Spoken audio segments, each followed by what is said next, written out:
መልካም ሰሞኑን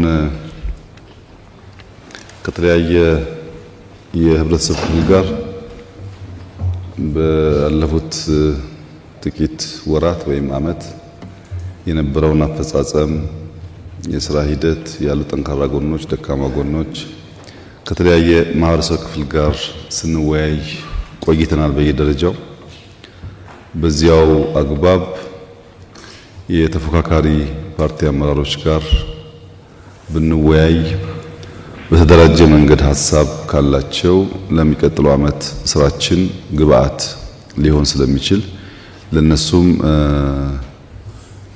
መድረክ መፈጠር አለበት በሚል ሐሳቤ ነው የተገናኘ ነው። እንግዲህ በዚህ አመት ሶስተኛ ገደማ ይመስለኛል ሳገኛችሁ ነኝ። በምክትል ፕሬዝዳንታችን ደረጃም ስብሰባዎች ታደርጉ ቆይታችኋል። ይሄ መልካም ባህል ይመስለኛል። ይህ እንደተጠበቀ ሆኖ አቴንሽን ቢሰጣቸው ብንነጋገርባቸው ብንወያይባቸው ቢፈቱ የሚባሉ ጉዳዮች ካሉ ለመወያየት ለማድመጥ እድል ለማግኘት ነው። ይሄ ውይይት ከሞላ ጎደል በሁሉም ክልሎች ተካሂዷል። ከክልል አመራሮች ጋር ተነጋግራቸዋል። አሁን በዚህ ደረጃ ብናይና ቢፈታ ከወዲሁ ቢቀረፍ በሚባሉ ማንኛውም ጉዳዮች ሐሳቦቻችሁን ማንሳት ትችላላችሁ። መድረኩ ዲሞክራሲያዊ ነው። በዚህ መድረክ ደረጃ ብናያቸው በሚባሉ ጉዳዮች ላይ ቅድሚያ ሰጥተን ብንወያይ የበለጠ መልካም እንደሚሆን ተስፋ አደርጋለሁ። በዚሁ አግባብ ሐሳብ አስተያየት አለኝ የምትሉ ሰዎች መድረኩ ለእናንተ ክፍት ነው። ከሁሉ በማስቀደም ክቡር ጠቅላይ ሚኒስትር ከፖለቲካ ፓርቲ ከፍተኛ አመራሮች ጋር በመገናኘት ስለ ሀገራችን አጠቃላይ ሁኔታና የፖለቲካ ፓርቲዎች ለሚያነሷቸው ጥያቄዎች ምላሽ ለመስጠት ውድ ጊዜዎችን በመስጠት ለሀገራችን የዲሞክራሲ ስርዓት ግንባታ አዲስ አካሄድና ልምምድ ስለሚሰጡት ትኩረት በኢትዮጵያ የፖለቲካ ፓርቲዎች የጋራ ምክር ቤት ስም ምስጋናዬን ለማቅረብ እወዳለሁ። የፖለቲካ ፓርቲዎች የጋራ ምክር ቤት ስራ አስፈጻሚ ኮሚቴ በወቅታዊ ሀገራዊ ሁኔታ በአጠቃላይ እና በተለይ ደግሞ በፖለቲካ ምህዳር በሀገራችን ሰላምና ጸጥታ እንዲሁም ቀጠናዊ ሁኔታ ላይ መንግስት መረጃ እንዲሰጠን በጠየቅነው መሰረት መንግስት ከተለያዩ የህብረተሰብ ክፍሎች ጋር ውይይት ለማድረግ ሲወስን የፖለቲካ ፓርቲዎችንም ጥያቄ ተቀብሎ በማስተናገዱ በዚህ አጋጣሚ በድጋሚ ምስጋናዬን አቀርባለሁ። ከዛሬው መድረክ በፊት በወረዳና በከተማ በዞኖችና በክልል በየደረጃ ባሉ የመንግስት አካላት መረጃ የተሰጠን ሲሆን በቅርቡ ከክቡር አቶ አደንፋራ በጠቅላይ ሚኒስትር ማዕረግ የዲሞክራሲ ስርዓት ግንባታ ማዕከል ዋና አስተባባሪ ከፖለቲካ ፓርቲዎች የጋራ ምክር ቤት አባላት ጋር ተመሳሳይ መድረክ አካሂደናል። በዚህም ሂደት በርካታ ጉዳዮች ላይ የፖለቲካ ፓርቲ አመራሮች ለውጡን ተከትለው በተፈጠረው የፖለቲካ ምህዳር የታዩ መሻሻሎችና አሁንም የቀጠሉ ችግሮች የማህበራዊ ኢኮኖሚያዊ እድገቶችና ፈተናዎችን እንዲሁም በቀጣይ የመፍትሄ አቅጣጫዎች ላይ በየደረጃው በመምከር የጋራ ግንዛቤ ለመያዝ እድል አግኝተናል። ሚናችንንም ለመወጣት መግባባት ላይ ደርሰናል። ክቡር ጠቅላይ ሚኒስትር በትላንትናው ዕለት በአዲስ አበባ ከተማ እየተሰሩ ያሉ ልዩ የልማት ስራዎችን ጎብኝተናል። በጉብኝታችንም የተመለከትናቸው የልማት ስራዎች ታሪክን በመጠበቅ በቴክኖሎጂ እድገት በከተማ ኮሪደር ልማት የመንግስት አገልግሎት አሰጣጥ ለማዘመን ለስራ ዕድል ፈጠራና ለቱሪዝም መዳረሻ የገበያ ትስስር በመፍጠር እና ለህፃናትና ለወጣቶች ምቹ ከባቢ ለመፍጠር በአጠቃላይ ከተማዋን ለኑሮና ለስራ ምቹ ለማድረግ የተሰሩ ስራዎችን በአድናቆት እንመለከታለን። ይህ እንደተጠበቀ ሆኖ በዛሬው የማጠቃለያ መድረክ በተለይ የፖለቲካ ፓርቲዎችን በሚያሳስቡ የፖለቲካ ምህዳር የቀጠና ሁኔታ የሰላምና የጸጥታ ማህበራዊና ኢኮኖሚያዊ ጉዳዮች ብሎም የፖለቲካ ፓርቲዎች ለዲሞክራሲ ስርዓት ግንባታ ሚናቸውን ከመወጣት አንፃር የተጀመረውን አብሮ የመስራት አዲስ አካሄድና ባህል ማጠናከሪያ የሚሆኑትን የጋራ ምክር ቤቶችን በየደረጃው ለማጠናከር በሚያግዙ ጉዳዮች ዙሪያ ተጨማሪ አስተያየት ማብራሪያና ቀጣይ አቅጣጫ ላይ ግልጽነት ይዘን ሚናችንን ለመወጣት ለክቡርነቶ የሚከተሉትን በወረዳ በዞንና በክልል እንዲሁም በአገራዊ መድረክ ከፖለቲካ ፓርቲ አመራሮች የውይይት መድረኮች ላይ ከተነሱ ጉዳዮች መካከል ዋና ዋናዎችን እንደሚከተለው አቀርባለሁ። አንደኛ፣ ሰላምና ጸጥታን በተመለከተ በሰሜኑ የሀገራችን ክፍል ያለው የጸጥታ ሁኔታ ከጊዜ ወደ ጊዜ እየጨመረ መጥቷል። ይህንን ሁኔታ ለመቀየር መንግስት ምን እያደረገ ነው? ሁለተኛው፣ በሰላምና ጸጥታ ጉዳይ ላይ በተለያዩ የሀገሪቱ አካባቢዎች ውስጥ ያሉ የጸጥታ ችግሮችን በዘላቂነት ለመፍታት መንግስት ምን አስቧል? 1.3 የዜጎችን እገታና ለማስለቀቅ የሚጠየቀው ከፍተኛ ገንዘብ አሳሳቢ ሆኗል። መንግስት ይህንን ችግር ለመፍታት ለምን አልተቻለም? የሀገራችን ብሔራዊ ጥቅም በሚንጻረርና የሀገሬን ሰላምና መረጋጋት በሚያደፈርስ መልኩ ከውጭ አካላት ጋር የሚሰሩ ኃይሎችን መንግስት እንዴት ይመለከተዋል? በተለያዩ የሀገሪቱ አካባቢዎች ያሉ ተፈናቃዮችን የመመለስ ሁኔታ በምን ደረጃ ላይ ይገኛል? የመንግስት ዋናው ኃላፊነት ሰላምና ጸጥታን ማረጋገጥ ነው። ነገር ግን አሁን ባለው ሁኔታ ዜጋው በሰላም ወጥቶ መግባት እየተቻለ አይደለም። በየአካባቢው የተዘረጋው ኬላ በሸቀጥና በሰው ዝውውር ላይ ተጽዕኖ እያሳደረ ነው። አላስፈላጊ ቀረጥም ይጠየቃል። ይህን ችግር ለማስተካከል መንግስት ምን እየሰራ ይገኛል? በአገራዊ ምክክር ሂደት ያልተሳተፉ የታጠቁ ኃይሎችና የፖለቲካ ፓርቲዎች በሂደቱ እንዲሳተፉ ለማድረግ መንግስት ምን ጥረት እያደረገ ይገኛል? እነዚህ በሰላምና ጸጥታ ጉዳዮች የተነሱ ዋና ዋና ነጥቦች ናቸው። ሁለተኛ፣ የፖለቲካ ምህዳርን በተመለከተ አሁን ያለው የፖለቲካ ምህዳር ምን ያህል ሰፊና አካታች ነው? በየደረጃው የፖለቲካ ፓርቲዎች በተለይ በዞን በወረዳና በከተማ የሚያጋጥማቸው ችግሮች አልተቀረፉም። ለመቅረፍ መንግስት ምን አስቧል? መንግስት ተፎካካሪ ፓርቲዎችን ለማጠናከር ምን ዝግጁነት አለው? ከለውጡ ጥያቄና ከህገ መንግስት ማሻሻያ አለመደረግ አንፃር የለውጡ መንግስት ማለት ይቻላል ወይ? ኢህአዴግ የተለያዩ ቃላትን በመጠቀም ጥላቻና ዘረኝነትን ሲያስፋፋ እንደነበር ይታወቃል። አሁን ጽንፈኝነት የሚለው ቃል በወጣቶችና በሌሎች ዘንድ በበጎ የታየ አይደለም። ቃሉን በሌላ መተካት አይቻልም ወይ? ሁሉም ፓርቲዎች ገዢ ፓርቲን ጨምሮ የአካል ጉዳተኞችን ተጠቃሚ ከማድረግና በተግባር አካቶ ከመሄድ አኳያ በመንግስት ምን የተቀመጠ አቅጣጫ አለ? በትግራይ ክልል የፖለቲካ ምህዳር ችግርና በጊዜያዊ አስተዳደር የፖለቲካ ፓርቲዎች ተሳትፎ በመንግስት ችላ መባሉ ለትግራይ ክልል የሰላም እጦት መባባስ ሆኖ የሚቀጥለው እስከ መቼ ድረስ ነው? የመንግስት የሚዲያ ተቋማት ለተፎካካሪ የፖለቲካ ፓርቲዎች እንቅስቃሴ በቂ ትኩረትና ሽፋን ሲሰጡ አይታዩም። ይህ ሁኔታ እንዲሻሻል መንግስት ምን ያስባል? እነዚህ በፖለቲካ ምህዳር በተመለከተ የቀረቡ ዋና ዋና ጉዳዮች ናቸው። ሶስተኛ፣ ኢኮኖሚያዊና ማህበራዊ ልማትን በተመለከተ የኑሮ ውድነትን ለማስቀረትና የመንግስት ሰራተኞችን እንዲሁም የጤና ተቋማትን የደሞዝና ጥቅማ ጥቅም ጥያቄዎች ለመመለስ ምን እየተሰራ ነው? የገንዘባችን የመግዛት አቅሙ መዳከሙን ተከትሎ ከፍተኛ የኑሮ ውድነት ተከስቷል። ይህንን ችግር ለመፍታት መንግስት ምን እየሰራ ነው? የመንግስት ትኩረት በመሰረተ ልማት ላይ የሆነ ነው። ልማቱ ሰውን ቢያስቀድም አይሻልም? የነዳጅ ዋጋ እያሻቀበ መሄዱ ዜጎች ላይ ከፍተኛ የኢኮኖሚያዊ ተጽዕኖ ያደረሰ ይገኛል። በቀጣይ ይህን ችግር ለመፍታት እንደ መንግስት ምን ታስቧል? የአገር ውስጥ ፍላጎት ሳይሟላ ስንዴን ወደ ውጭ መላኩ ትክክል ነው ወይ? ከለውጡ በፊት ባለስልጣናት በኢኮኖሚ ውስጥ እጃቸውን ያስገቡ እንደነበር ይነገራል። አሁንስ ቢሆን ባለስልጣናት የኢኮኖሚ አሻጥር ውስጥ እጃቸው እንደሌለ ምን ማረጋገጫ አለ? በተለይ የኑሮ ውድነቱን አለመቆጣጠራቸው በየደረጃው ያለው የባለስልጣናት ተግባር አይደለም ወይ? የውጭ ዜጎች መሬት መግዛት የሚችሉበት አዋጅ መውጣቱ የሀገራችን ዜጎች መሬት የማግኘት መብት የሚጋፋና መሬታችን በውጭ ዜጎች የማስያዝ ተግባር አይሆንም ወይ? ኢትዮጵያ ከፍተኛ የተፈጥሮ ጸጋ መኖሩ ጋር ተያይዞ ተመርቆ ያሉ ስራ ቁጭ ያሉ ወጣቶችን የስራ ተጠቃሚ ለማድረግ መንግስት ምን እየሰራ ይገኛል? በተለያዩ ክልሎች በሰላም መታጣት ከትምህርት ገበታቸው ለቀሩት ተማሪዎች ለተፈናቃዮች ምን ታስቧል?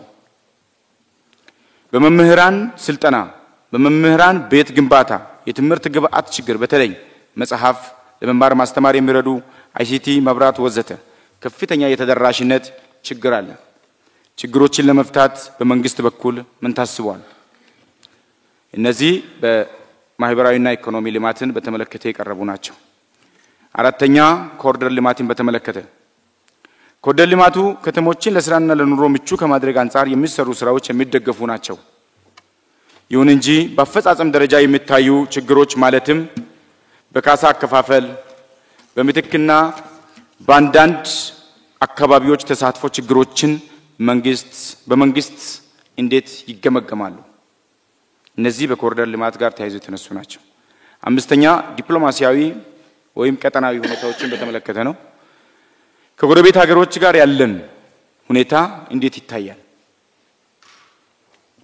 የባህር በር ለማግኘት እየተደረገው ያለው ጥረት የሚደገፍ ሆኖ በዚህ ጉዳይ ላይ ህዝቡን በበቂ ሁኔታ ግንዛቤ ለመፍጠርና ለማንቀሳቀስ የተደረገው ጥረት ምን ይመስላል እነዚህ ከዲፕሎማሲና ቀጠናዊ ሁኔታዎች የተነሱ ዋና ጉዳዮች ናቸው ስድስተኛ መልካም አስተዳደርን በተመለከተ በተለያዩ ጊዜ ሲነሱ የነበሩ የማንነት የአስተዳደር ወሰንና ሌሎች ጥያቄዎች በፍጥነት ምላሽ አለመስጠት ለሰላምና ጸጥታ ለልማት እንቅፋት እየሆኑ ናቸው መንግስት ይህንን ለመፍታት ምን አስቧል የፖለቲካ ፓርቲዎች በየደረጃ የሚነሱ አስተዳደራዊ ጥያቄዎች መልስ ከመስጠት ይልቅ አሉታዊ የፖለቲካ ትርጉም በመስጠት ማጉላላት ይታያል ይህን ችግር ለመፍታት ምን እየተሰራ ይገኛል እነዚህ በመልካም አስተዳደር የተነሱ ዋና ጉዳዮች ናቸው ሰባተኛ የጋራ ምክር ቤቶችን ማጠናከር በተመለከተ በየደረጃ የሚገኙ የፖለቲካ ፓርቲዎች የጋራ ምክር ቤቶች ሁለንተናዊ ድጋፍ እንዲያገኙ በህግ ማቀፍ በበጀት ድጋፍ በቴክኒክ በቢሮና በማቴሪያል የማገዝ ጅማሮ ተጠናክሮ እንዲቀጥል በአክብሮት እንጠይቃለን አመሰግናለሁ በቅድሚያ ያው ይሄን መድረክ ላዘጋጀው ለክቡር ጠቅላይ ሚኒስትር ጽህፈት ቤትና የፖለቲካ ፓርቲዎች የጋራ ምክር ቤትን ማመስገን ፈልጋለሁ እኛ ከትግራይ አካባቢ ስለምንንቀሳቀሰው እንደሚታወቀው ከጦርነቱ ጋር ተያይዞ በነበረው ስርዓት ምክንያት በርካታ የተፈናቀለ ህዝብ አለን ትግራይ ክልል ከተፈናቀለው 5 አመት ሞልቷል እንደሚታወቀው አምስተኛ ክረምት አሁን እየገባ ነው ያለው ከዛ ጋር ተያይዞ በጉዳዩ ላይ በሚዲያም በተለያዩ የመንግስት ተቋሞችም ይነሳል በተግባር ግን ህዝቡ ከገባበት ችግር ለማውጣት የሚደረግ ነገር የለምና በመንግስት ዙሪያ ላይ ዘንድሮስ መፍትሄ ያገኝ ይሆን ወይ ያሰበው ነገር ካለ ቢነግሩን ነው ሁለተኛ ጥያቄ ትግራይ ክልል ሆኖ በ2016 ከመንግስት ጎንና ከመከላከያ ጎን ሆኖ በተለይ ፒኤልኤፍ እንደሚታወቀው ሀገርን ለማፍረስ በተንቀሳቀሰበት ጊዜ ከመንግስት ጎን ነው የቆሙ እና እነሱ ቢያንስ ሌላ ውለታ ባይከፈላቸው እንደማንኛውም የትግራይ ክልል ነዋሪ በመንግስት በሞያቸውን ህዝብ እንዳያገለግሉ እስካሁን የታገዱ ናቸው አልተመለሱም ወደ ስራ እና እነሱን ለምንድን ነው መንግስት ትኩረት ያልሰጠው ወይስ በዚህ ላይ የሆነ መልስ ማብራሪያ ቢሰጡኝ በጣም ደስ ይለኛል አመሰግናለሁ ስለተሰጠኝ እድል አመሰግናለሁ ጊዜያዊ አስተዳደሩ ከፕሪቶሪያ ውል በኋላ ከተመሰረተ በኋላ በትግራይ ውስጥ ከዋሃት አስተሳሰቦች ስፔሻሊ ወጣቱ ለለውጥ ሂደት ብዙ ትግል አድርገዋልና ፌደራል መንግስት ያላገዘው ስፔሻሊ እንዲደናቀፍ ለውጡ አደናቃፊ የነበሩ ኃይሎች ተመልሰው ጊዜያዊ አስተዳደሩ እንቋጠሩ ያረጉ ፌደራል መንግስት ያረገበት ምንድነው ስፔሻሊ እኛ ወጣቶች በኋላ ሆነው ጊዜያዊ አስተዳደሩ እንዳይሰራ ሲያደናቀፉ የነበሩ ኃይሎች ጀነራሎች ጭምር የነበሩበት ሂደት ፌደራል መንግስቱ መልሶ ለነሱ የሰጣቸው ምክንያት ምንድነው በዚህ ሰዓት ደግሞ ህወሓት ከሻዕቢያ ጋር እየሰራ ባለበት ፌደራል መንግስት ምንም ምላሽ የማይሰጥበት ምክንያት ምንድነው ተጨማሪ በትግራይ ውስጥ ስፔሻሊ ወጣቱ በሰራዊት ያለውና ሌላው ደግሞ ከፕሪቶሪያሉ ውል ያመጣው እድል ተጠቅሞ ለለውጥ ሲታገል የነበረ በረሃ ወርዶ ህወሓትን እየታገለ ነው። ስፔሻሊ እነዛ 50 ዓመት የትግራይ ህዝብ ሲጨፈጨፉ የነበሩ ኃይሎች እና ፌደራል መንግስት ለዚህ ኃይል ምን ድጋፍ ያደረገ ነው? አመሰግናለሁ። ስለተሰጠኝ እድል እጅግ በከፍተኛ ደረጃ የተከበሩ ጠቅላይ ሚኒስትርን ሊያመሰግን እወዳለሁ። በትናንትናው ጉብኝት አዲስ አበባ ከተማን የኮሪደር ልማት ቀደም ሲል የነበረባትን የአዲስ አበባ መልክና ገጽታ በብዙ ደረጃ ተብሎ በሚወሰድ እይታ የቀየረና የለወጠ መሆኑን አግኝቼበታለሁ። ኢትዮጵያ አገራችን ይህንን ተግባር በእንዲህ አይነት እንድታከናውን ለልጆቿ አቅም ጉልበትና ዕውቀት የለገሳትና የሰጣት አምላክ ምስጋና ይግባው። ተግባሩን በማከናወንና እያከናወኑ የሚገኙ አካሎች ዕውቀታቸውና ስራቸው የተባረከ ይሁን እላለሁ። ኢትዮጵያ ሀገራችን ባለፉት ጊዜያት በውጭና በውስጥ ሲያጋጥማት ከነበረው ዘርፈ ብዙ ችግሮች አንጻር ሳትገደብና ሳትደናቀፍ የገጠማትን መከራና ችግር በአንድ በኩል ለመፍታት እየተጋች በሌላ በኩል ደግሞ ይህንን አይነት አስገራሚና አስደናቂ የልማት ተግባራት ማከናወኗ እጅግ በከፍተኛ ደረጃ ግዛቸውና ጉልበታቸውን በመስጠት ፈጽመው ለተገኙት ተግባር ልዩ ምስጋና ይገባቸዋል ብዬ አስባለሁ። አመሰግናለሁ። ከበሩ ዶክተር አብይ አህመድ ዛሬ ሁለተኛ ጊዜ መገናኘታችን ከመጠን በላይ ደስታ ይሰማኛል። በቃሉ አከብረው የተናገሩትን የሚተገብሩ የኢትዮጵያ ልጅ መሆኑን መሪያችን በመሆኑ ክብርና ደስታ ይሰማኛል። ፈጣሪ አምላክ አባቶን ሲፈጥር አህመድ አንድነት ህብረት ነው፣ መደማመጥ ድል ነው። እርሶን ሲፈጥሩ አብይ ኢትዮጵያን አንድ አድርግ፣ አንድ ብንሆን ይሻላል ብሎ ሲያመጡ እውነትም የኢትዮጵያ ህዝብን አንድ ለማድረግ ያደረከው ያለው ጥረት ከመጠን በላይ የሚያስደስት ነው። ለዚህ ተምሳሌት ባለፉት ስርዓታት ታርጋ የተለጠፉባቸው በሀገራቸው እንዳይኖሩ ተሰደው በተለያዩ ሀገራት ተመልሰው ሀገሩን ሲዋጉ የነበሩት አካላት ሄደው ወደ ሀገር ተመልሰው በዲሞክራሲያዊ መልኩ መጥተው በሀገራቸው ውስጥ እንዲታገሉ ማድረጉ ይህ ተምሳሌት ነው። በጦርነት ውስጥም ያሉ ትላንትና አዲስ አበባ ባደረግነው ጉብኝት ሁላችንን የኮራንበት ልማት ነው። ስለዚህ እነዚህን ኢትዮጵያን ምን ያህል አንድ ያደረክ መሆኑን የሚያሳይ ነው። ሀገራችንም አዲስ አበባ በስም ነበር፣ አሁንም በተጨባጭ አዲስ አበባ መሆኗን በተግባር አሳይተሃል። ይህም ፈለግህም በቤኒሻንጉል ጉሙዝ ክልል ርዕሰ መስተዳድር አቶ አሻድሊ ይህም ፈለጎን ተከትለው ከሀገር ውጪ የነበሩት መሳሪያ ይዘው ሲታጠቁ የነበሩት ከተወሰኑ አማሮችና ከጀነራል ከፍ ያሉ ጋር ሄደው እነሱንም የእርሶም ፈለግ ተከትለው ወደ ሀገራቸው ገብተው በሰላም መልኩ ሰላምን ሰፍነው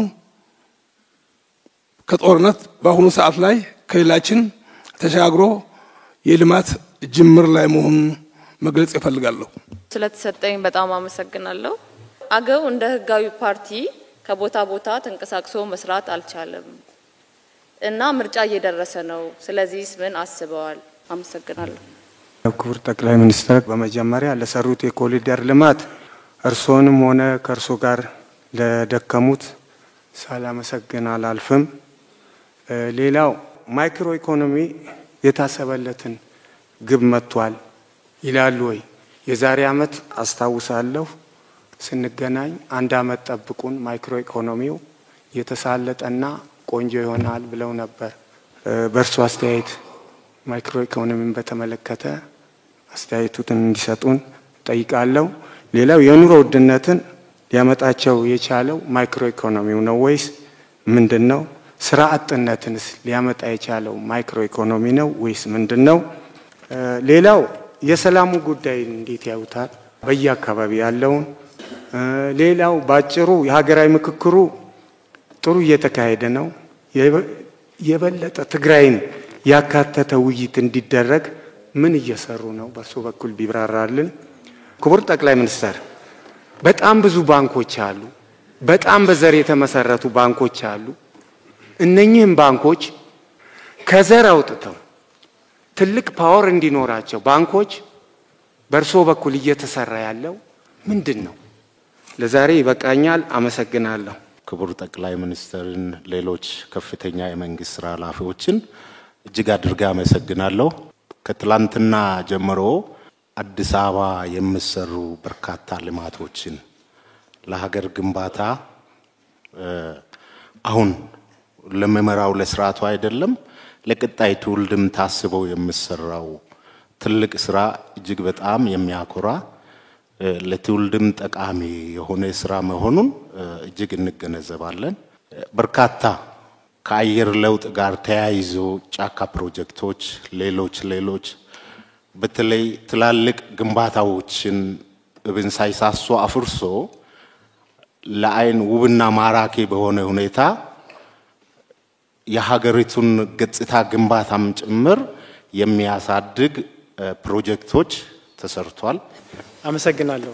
ክቡር ጠቅላይ ሚኒስትር እርሶ ፊት ለአንድ ዜጋ ያለኝን ሐሳብ ለማቅረብ እድል በማግኘቴ ትልቅ ክብር ይሰማኛል። ክቡር ጠቅላይ ሚኒስትር ምናልባት ትላንትና ያየናቸው እንደ ሀገር ልብን የሚያሞቁ የሚያኮሩ ትላልቅ የልማት ስራዎችን አይተናል። በጣም ደስ የሚል ነው። ይሄ እንደ አንድ ዜጋ እንደ ማንኛውም ሰው ልጅ ማድነቅ ማክበር ያለብን የሚሰሩ እጆች መባረክ አለባቸው መመስገን አለባቸው እና እነዚህ የልማት ስራዎች ደግሞ ወደ ሌሎችም ከተሞቻችን እንዲሰፉ የማድረግ ስራ ቢቀጥል። ሌላው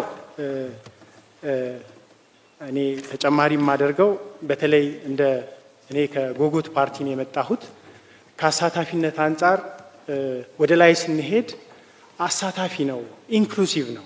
ወደ ታች ግን ስንሄድ አሁን በቀጣይ ምርጫም አለ የተሻለ ሐሳብ ወደፊት መምጣት አለበት። ስንወርድ ግን አሳታፊ አይደለም ገፊ ነው እና እርስዎ ምን አይነት መልእክት ያስተላልፉልናል? በተለይ ታች አካባቢ ያሉ መዋቅሮች ፓርቲዎች ያላቸውን አማራጭ ሐሳቦች እንዳያቀርቡ እድል እየተሰጣቸው አይደለም እና በዚህ መድረክ እርስዎ መልእክት እንዲያስተላልፉልን ለማለት ነው።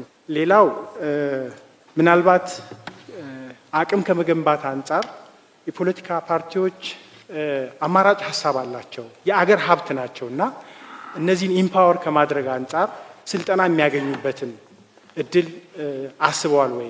ሌላው እርሶን መጠየቅ ብቻም ሳይሆን እኛም መጠየቅ ስላለብን ምን እናግዝ እንደ አንድ አማራጭ ሐሳብ እንዳለው የፖለቲካ ፓርቲ ምንድነው ከኛ የሚጠበቀው? ለሰጡን ጊዜ ከልብ አመሰግናለሁ። አመሰግናለሁ ስለተሰጠኝ እድል። ክብር ዶክተር ከፖለቲካ ፓርቲዎችም በአገራዊ ጉዳይ በሚነሱ ኢሹዎች ላይ ምላሽ ለመስጠት ፈቃደኛ ሆኖ የዲሞክራሲን ምህዳር ከማስፋት አንፃር ያሉትን ቁርጠኝነት ከግምት ውስጥ በማስገባት ላመሰግን እወዳለሁ። ዲሞክራሲን ምህዳር ከማስፋት የለውጥ መንግስት ያደረገው ጥረት ቀላል አይደለም እያየን ስለሆነ ማለት ነው። የተጀመረው የአገር ገጽታን ለመቀየር የዲሞክራሲን ምህዳር ለማስፋት ደግሞ የጋራ አገርናት በጋራ መስራት አለብን። የአንድ ፓርቲ ስራ አይደለም ተብሎ የተጀመረው ምህዳሩ ሰፊ ነው። ወደ ታች ሲኬድ ደግሞ በጣም ጠባብ ነው። የተቸገረው ነው እዛ ጋር ነው። ትልቅ ህዝብ ያለው ደግሞ ታች ነው። በወረዳ ደረጃ ላይ በዞን ደረጃ ላይ እስከ ክልል ባለው ደረጃ ላይ ሁለት ብልጽግና አለ። የጋራ አገርናት በጋራ መስራት አለብን፣ ማሳካት አለብን፣ አገርን ማሻገር አለብን፣ ማስቀጠል አለብን የሚል ብልጽግና አይደለም። ራሴን ቤቴን አካባቢን ሰፈሬን መገንባት አለብኝ ብሎ ራሱን የሚገነባ ብልጽግና አለ። አሁን የተቸገርነው ይሄን ብልጽግና ነው። እርሶስ እንደዛ አይነት ብልጽግና ያለውን ይለያሉ ወይ እላለሁ። አመሰግናለሁ። ለተሰጠኝ እድል አመሰግናለሁ። የኔ ጥያቄ በፕሪቶሪያ ስምምነት መሰረት አንጻራዊ ሰላም መገኘቱ እንዲሁም ይታወቃል። ዋናነት በፕሪቶሪያ ስምምነት መሰረት አቃፊና አሳታፊ ጊዜያዊ አስተዳደር መመስረት ነበረበት። ይሁን እንጂ የህወሓት ጊዜያዊ አስተዳደር ነው የተፈጠረው። ለዚህም ህወሓት ያኔ ቅቡልነት አጥቶ በህብረተሰቡ ከፍተኛ የቅቡልነት ችግር ነበረው፣ አቅምም አልነበረውም። በዚህ ምክንያት ጊዜያዊ አስተዳደሩ የተሰጠውን ስልጣን በአግባቡ ሳይጠቀም 2 ዓመት አለፈው።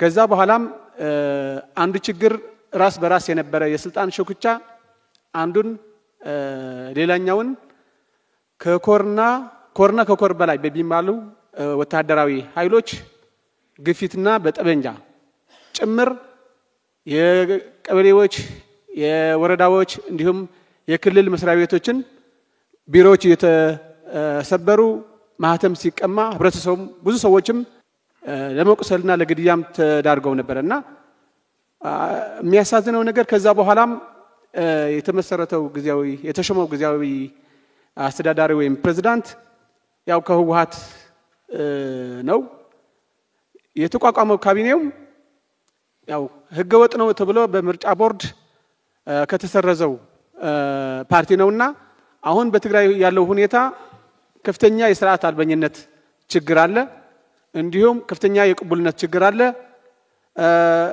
ስለዚህ ፕሪቶሪያ የመጀመሪያው የተጣሰው ቅቡልነት ያለው ከሁሉም የትግራይ ፖለቲካ ኃይሎች ያሳተፈ ጊዜያዊ አስተዳደር አለመመስረት ነው። ለዚህ እንደ ማረሚያ ብለን ያሰብነው ጊዜያዊ ምክር ቤት ማቋቋም ነበረ። ጥረት አድርገን ነበር። የተለያዩ የትግራይ ያሉ ፖለቲካ ኃይሎች፣ ሲቪክ ማህበራት እና ጊዜያዊ ምክር ቤት ለማቋቋም ጥረት ተደረገ። ይሁን እንጂ አሁን ያለው ፕሬዝዳንት ይሄ ነገር ህወሓትም ራሷ እንደ እኔን የመረጥኩትና ይሄ የኔ ውሳኔዎች ማለፍ አለባቸው የሚል ህወሓትም የዚህ ጊዜያዊ ምክር ቤት ተቋሚ ስለሆነ አንድ ቅቡልነት ያለው ተቋም በትግራይ ላይ እንዳይኖር ከፍተኛ ችግር እየተፈጠረ ነው። ስለዚህ እንደ ጠቅላይ ሚኒስተር የትግራይ ጊዜያዊ ፕሬዝዳንት እንደሚሾሙ አካል ይሄ በትግራይ ጊዜያዊ አስተዳደር ጊዜያዊ ምክር ቤት ኖሮት ጠንካራ ካቢኔ ኖሮት ቼክ ኤንድ ባላንስ ያለው እንዲሆን የእርሶ ጫናም የእርሶ መመሪያም ያስፈልገዋልና ይሄ ነገር እንዲታሰብበት ለማለት ነው። አመሰግናለሁ። የተከበሩ ጠቅላይ ሚኒስትር ያየናቸው የልማት ስራዎችን አዲስ አበባ ተኮር እንዳልሆነ ግንዛቤ ብንይዝ በሁሉም ሴክተሮች ለምሳሌ የስሞክለስ ኢንዱስትሪ የምንለው ቱሪዝምን ከማስፋፋት አንጻር የቱሪዝም መዳረሻዎችን የተሰሩ ስራዎች እንደነ ወንጪ ባህር ዳር ላይ ጣና ላይ የተሰራ ስራ አሁን ትግራይ ላይ እየተሰራ ያለው የገራልታ ሎጅ እና ሌሎች እንደ መነሻ ወስደን አጠቃላይ ማለት አገር አቀፍ ስራዎች እንደሆኑ አዲስ አበባ ያየነው እሱም እንደ ቤንችማርክ ተወስዶ ወደ ብዙ ከተሞችና ከዛም ወደ ገጠር እየተስፋፋ ያለ መሆኑ ስናይ አገራችን ትልቅ ተስፋ ያላት የተጀመሩ የልማት ስራዎች እመርታዊ ሊባል ለውጥ የሚያመጡ መሆናቸውን ለመመስከርና ይሄንንም መንግስትንም እርሶንም ለማመስገን ፈልጋለሁ። ትናንት ያየናቸው ከኮሪደር ልማት አንጻር ከዚህ ከጫካ ፕሮጀክት ከዚህ ከአዲስ ኮንቬንሽን ሴንተር የምሶ አንድ ማዕከል አገልግሎት በመንግስትና በግል አጋርነት እየተሰሩ ያሉ ከ120 ሺህ በላይ የቤቶች ፕሮጀክት የወንዝ ተፋሰስ ልማት የፓርክ ግንባታዎች ከእንጦጦ እስከ ቡልቡላ ያሉ ወዳጅነትና አንድነት ፓርክንም ሁሉንም ስራዎች ፒኮክንም ጨምሮ በአጠቃላይ እየተሰሩ ያሉ ስራዎች የአንዳንዶቹ እንደሚሉት የብልጭልጭ ስራ ሳይሆን መሰረታዊ የከተማ እድገት እንደሆነ መናገር እፈልጋለሁ። ትልቁ ነገር ደግሞ ይህንን ለማስፋት የተጀመሩ ስራዎች እጅግ በጣም ማድነቅ እፈልጋለሁ። ከዛ አንጻር ምናልባት ወደ መቀሌ ወይ ወደ ትግራይ ልወስዶትና በ27 ዓመታት ውስጥ ትግራይ ውስጥ 22000 የመሰረት ድንጋይ የተቀመጠላቸው የልማት ፕሮጀክቶች ነበሩ። ምናልባት ትናንትና ነው እኔ የተመለሰልኝ እዚህ የቦሌና አቃቂን የሚያያይዝ ድልድይ ስንጎበኝ ከአቦ እስከ ኮዬ አደባባይ ያለው መንገድና ድልድዩ በአዲስ መልክ የአዲስ አበባ ከተማ አስተዳደር በራሱ እንደሰራው ነው እየተገለጸልን። እየተሰሩ ያሉ የልማት ስራዎች እንደኔ እምነት ከጥራትም ከፕሮጀክት አፈጻጸም ፍጥነትም አንጻር በተደጋጋሚ ጠቅላይ ሚኒስትር እንደሚሉት መንግስታዊ ኮራፕሽን የለም ብለው የሚሉትን ማሳያ ነው ብዬ አምናለሁ። አንደኛው ስራዎቹ በጣም በጥራት ነው እየተሰራ ያሉት። ሁለተኛ በፍጥነት ነው ያሉት ያሉት። ያው ቢሰረቅ ወይ ይጓተታል ወይ ጥራት አይኖርም። ከጥራቱም ከፍጥነቱም አንፃር ስናይ ይሄ በመላ ሀገሪቷ እንደ አንድ ልምድ ሆኖ ሊስፋፋ የሚገባው መልካም ነገር ነው ብዬ ማለት ፈልጋለሁ። ከዚህ አንፃር ወደ 2000 የሚሆኑ የመሰረት ድንጋይ ተቀመጠላቸው በትግራይ ውስጥ በመላ ትግራይ ውስጥ የተቀመጠላቸው የልማት ፕሮጀክቶች ለምንድን ነው ያልተሰሩት ለሚለው ጥያቄ ያው ሙሉን ተበልተዋል ማለት ነው። ሌላ ነገር የለው። ሌላው ከዚህ ከፕሪቶሪያ ሰላም ስምምነት ጋር ተያይዞ ዲዲአርን ከማስፈጸም አንፃር ምክንያቱም አሁን ትግራይ ውስጥ ያሉ ታጣቂዎች በቃ ዲዲአር እየጠበቁ ነው ክቡር ጠቅላይ ሚኒስትር። ሌላ ምንም እየጠበቁ አይደለም። ከህወሓቶች ጋር ማርሉ የእውነት ነው የምሉት። ምክንያቱም ዝም ብሎ ከወጡ ያቺ ነገር ያጣሉ። ፕላስ ሲወጡ ደግሞ ያው የመኖሪያ ቤት መሬት ይሰጣል፣ የስራ መቋቋሚያ ብዙ ነገሮች አሉ። ያቺ እናገኛለንና ያቺ እንዳናጣ ያሉ እየጠበቁ ያሉትና እንዳው አሁን ትግራይ ውስጥ ለምን አልተፈጸመም ብዬ አይደለም ስለማቀው አምና በዚህ መድረክ ላይ ዲዲአር ለምን አይፈጸምም መከላከያ ለምን ወደ ትግራይ ገባም ብዬ ጠይቄ ነበር። አሁን እሱን አልጠየቅም ምክንያቱም ችግሩ ስለማቀው። ግን የፌደራል መንግስት እንዳው ዲዲአሩን በራሱ መንገድ ማስፈጸም የሚችልበት እድል የለም ወይ? እኔ ወጣቱ በዛ መንገድ ወደ ሰላማዊ ህይወቱ በቃ ትጥቅን ፈቶ ወደ ሰላማዊ ህይወቱ መኖር አለበት፣ መስራት አለበት፣ ማደግ መበልጸግ ይፈልጋልና እንዳው ችን ነገር ቢፈተሽ ቢታይ የሚል ነገር ነው። ከዛ ውጪ ግን ኦሬዲ ሁሉም ነገሮች ስለተነሱ ያው መከላከያውን በድጋሚ ወደ ትግራይ የሚገባበት መንገድ ቢፈለግ የሚለውን ነገር ያው ያለው ሁኔታ ታሳቢ አድርጌ ማለት ነው። አመሰግናለሁ። ክቡር የኢፌድሪ ጠቅላይ ሚኒስትር ዶክተር አብይ ይህንን መድረክ አንዲት ሀገር ናት ያለችን ያንን ታሳቢ አድርገው ከፌደራል የጋራ ምክር ቤት ጋር በጋራ በማድረግ ይህንን መድረክ ስላመቻቹ እጅግ አድርጌ አመሰግናለሁኝ። ልማት ላይ የሰሩትን ሂደት ሳይ እጅግ ማድነቅ ፈለኩኝ። ምክንያቱም ብዙም በሶሻል ሚዲያው በጣም የሚወረወርበትን ነገር እየሰሙ ወደ መሬት እየጣሉ ስራዎች ላይ በመሆኑት ሳላደንቆት አላልፍም። ይበርቱ ማለት ፈልጋለሁ። ሌላው ዲፕሎማሲያዊ ስኬቶች ላይ የሚሄዱበት ሂደት ከፍተኛ ነው። እንዲሁም ደግሞ ከዓለም ፋይናንስ ጋር ያለው ጠንካራ ግንኙነት ሳላደንቅ አላልፍም። ምክንያቱም ሙያዬ ስለሆነ ከታተላለሁኝ። ካፒታል ማርኬት ላይ በአገራችን ያለውን ለማስቀጠል የሚሄዱበትም ጥሩ ስለሆነ ይበርቱ ማለት ፈልጋለሁኝ። ሌላም የመደመር እሳቤን ኢምፕሊመንት ለማድረግ የሚሄዱበትንም አቅጣጫ ጥሩ ነው ማለት ፈልጋለሁ። ሌላው የኢምፖርትና ኤክስፖርት ላይ በተለይም ደግሞ በኤክስፖርቱ የቡናን ኤክስፖርት የማድረግ ሂደት ዴይሊ ፎሎ አፕ የሚያደርጉበትንም በጣም ጥሩ ነው ማለት ፈልጋለሁኝ። እኔ በጣም ብዙ ጊዜ ሳይት በተለያዩ ሚዲያዎች ላይ ሙስናን በጣም ሲጸየፉ ታያለውኝ። እንደ ሀገር መሬት ላይ ያለውን የሙስና ሂደት ሌሎችም የመንግስት ተቋማት ላይ ከፍተኛ የሙስና ስራዎች አሉና ያንን በጣም ቢሰሩበት ጥሩ ነው ብዬ አስባለሁኝ። ሌላው በጣም የሰላም መደፍረሱ ሁኔታ እጅግ ከፍተኛ ነውና እሱን በጣም በአትኩሮት ማየት ቢቻል ይሄ ትልቅ ስጋት ስለሆነ ሌላው የኑሮ ሁኔታ እጅግ በከፍተኛ ሁኔታ ትልቅ ጫና አለው። ይሄ ጫና ምንድነው? በዓለማት ደረጃ ነው ኖት ኦንሊ ኢትዮጵያ። ሆኖም ግን እሱ ላይ በጣም ፎከስ ተደርጎ መሰራት መቻል አለበት። ሌላው ጥያቄ የፖለቲካ ምህዳር መጣበቡ ማለት የፖለቲካው ምህዳር ሲጠብ ሴቷ በፖለቲካው ዘርፍ ላይ በማህበራዊ ዘርፍ እንዲሁም በኢኮኖሚው ዘርፍ ላይ ደፍራ መውጣት አትችልም። በፋይናንሱ ተጽዕኖ ፈጣሪ መሆን አልቻለችም። እንዲሁም ማህበራዊም ዘርፍም እሱን በጣም ባንክሮት ማየት ቢቻል ብዬ አስባለሁ። ለምሳሌ ገዢው ፓርቲ ምን ያደርጋል? ሴቶችን ወደፊት የሚያመጣበትን መንገድ አይ ሪሊ አፕሪሺየት ይሄንን ተሞክሮ እዚህም ያሉ የፖለቲካ አመራሮች ቢወስዱት ጥሩ ነው ብዬ አስባለሁ። እንደ ሀገር መሪነቶ ማየት ቢችሉ ብዬ ማስበው የራስዎትን ገዢ ፓርቲ ላይ ያለውን ብቻ ሳይሆን ሌሎችንም ሴቶች ደፍረው ሲመጡ ማበረታታት የሚችሉበትን መድረኮችንም እንዲሁ ቢያመቻቹልን እንደነኛ አይነት ነገሮችን ቢያደርጉልን በተለይ ደግሞ መማር የምትፈልግ ሴት የትምህርት እድሎችን ቢያመቻቹላት በእውነት ነው ምሎት በብዙ ውርወራዎች ውስጥ በሳይለንት መስራት ትልቅነት ስለሆነ ይበርቱ ይበል የሚያስብል ነው። አመሰግናለሁ። ከትላንት ጀምረን አዲስ አበባ ከተማ በጎበኘናቸው ጉብኝቶች ያየናቸውና የተሰሩ ስራዎች እጅግ ድንቅና ሀገራችን ኢትዮጵያ ለመጪው ትውልድ አስባ እየተጋች ያለች ሀገር መሆኑን በርሶ ድንቅ አመራር ሰጭነት የተፈጸመ ተግባር መሆኑን ተመልክቻለሁና በእውነቱ እጅግ በጣም ኮርቼበታለሁ። ከክፍለ ሀገር ስንመጣ በየጊዜው ስንመጣ አዲስ አበባ እየተቀየረች ነው የምትጠብቀን፣ እየለማች ነው የምትጠብቀን። ይህ እጅግ በጣም ተስፋ የሚሰጥ ነው።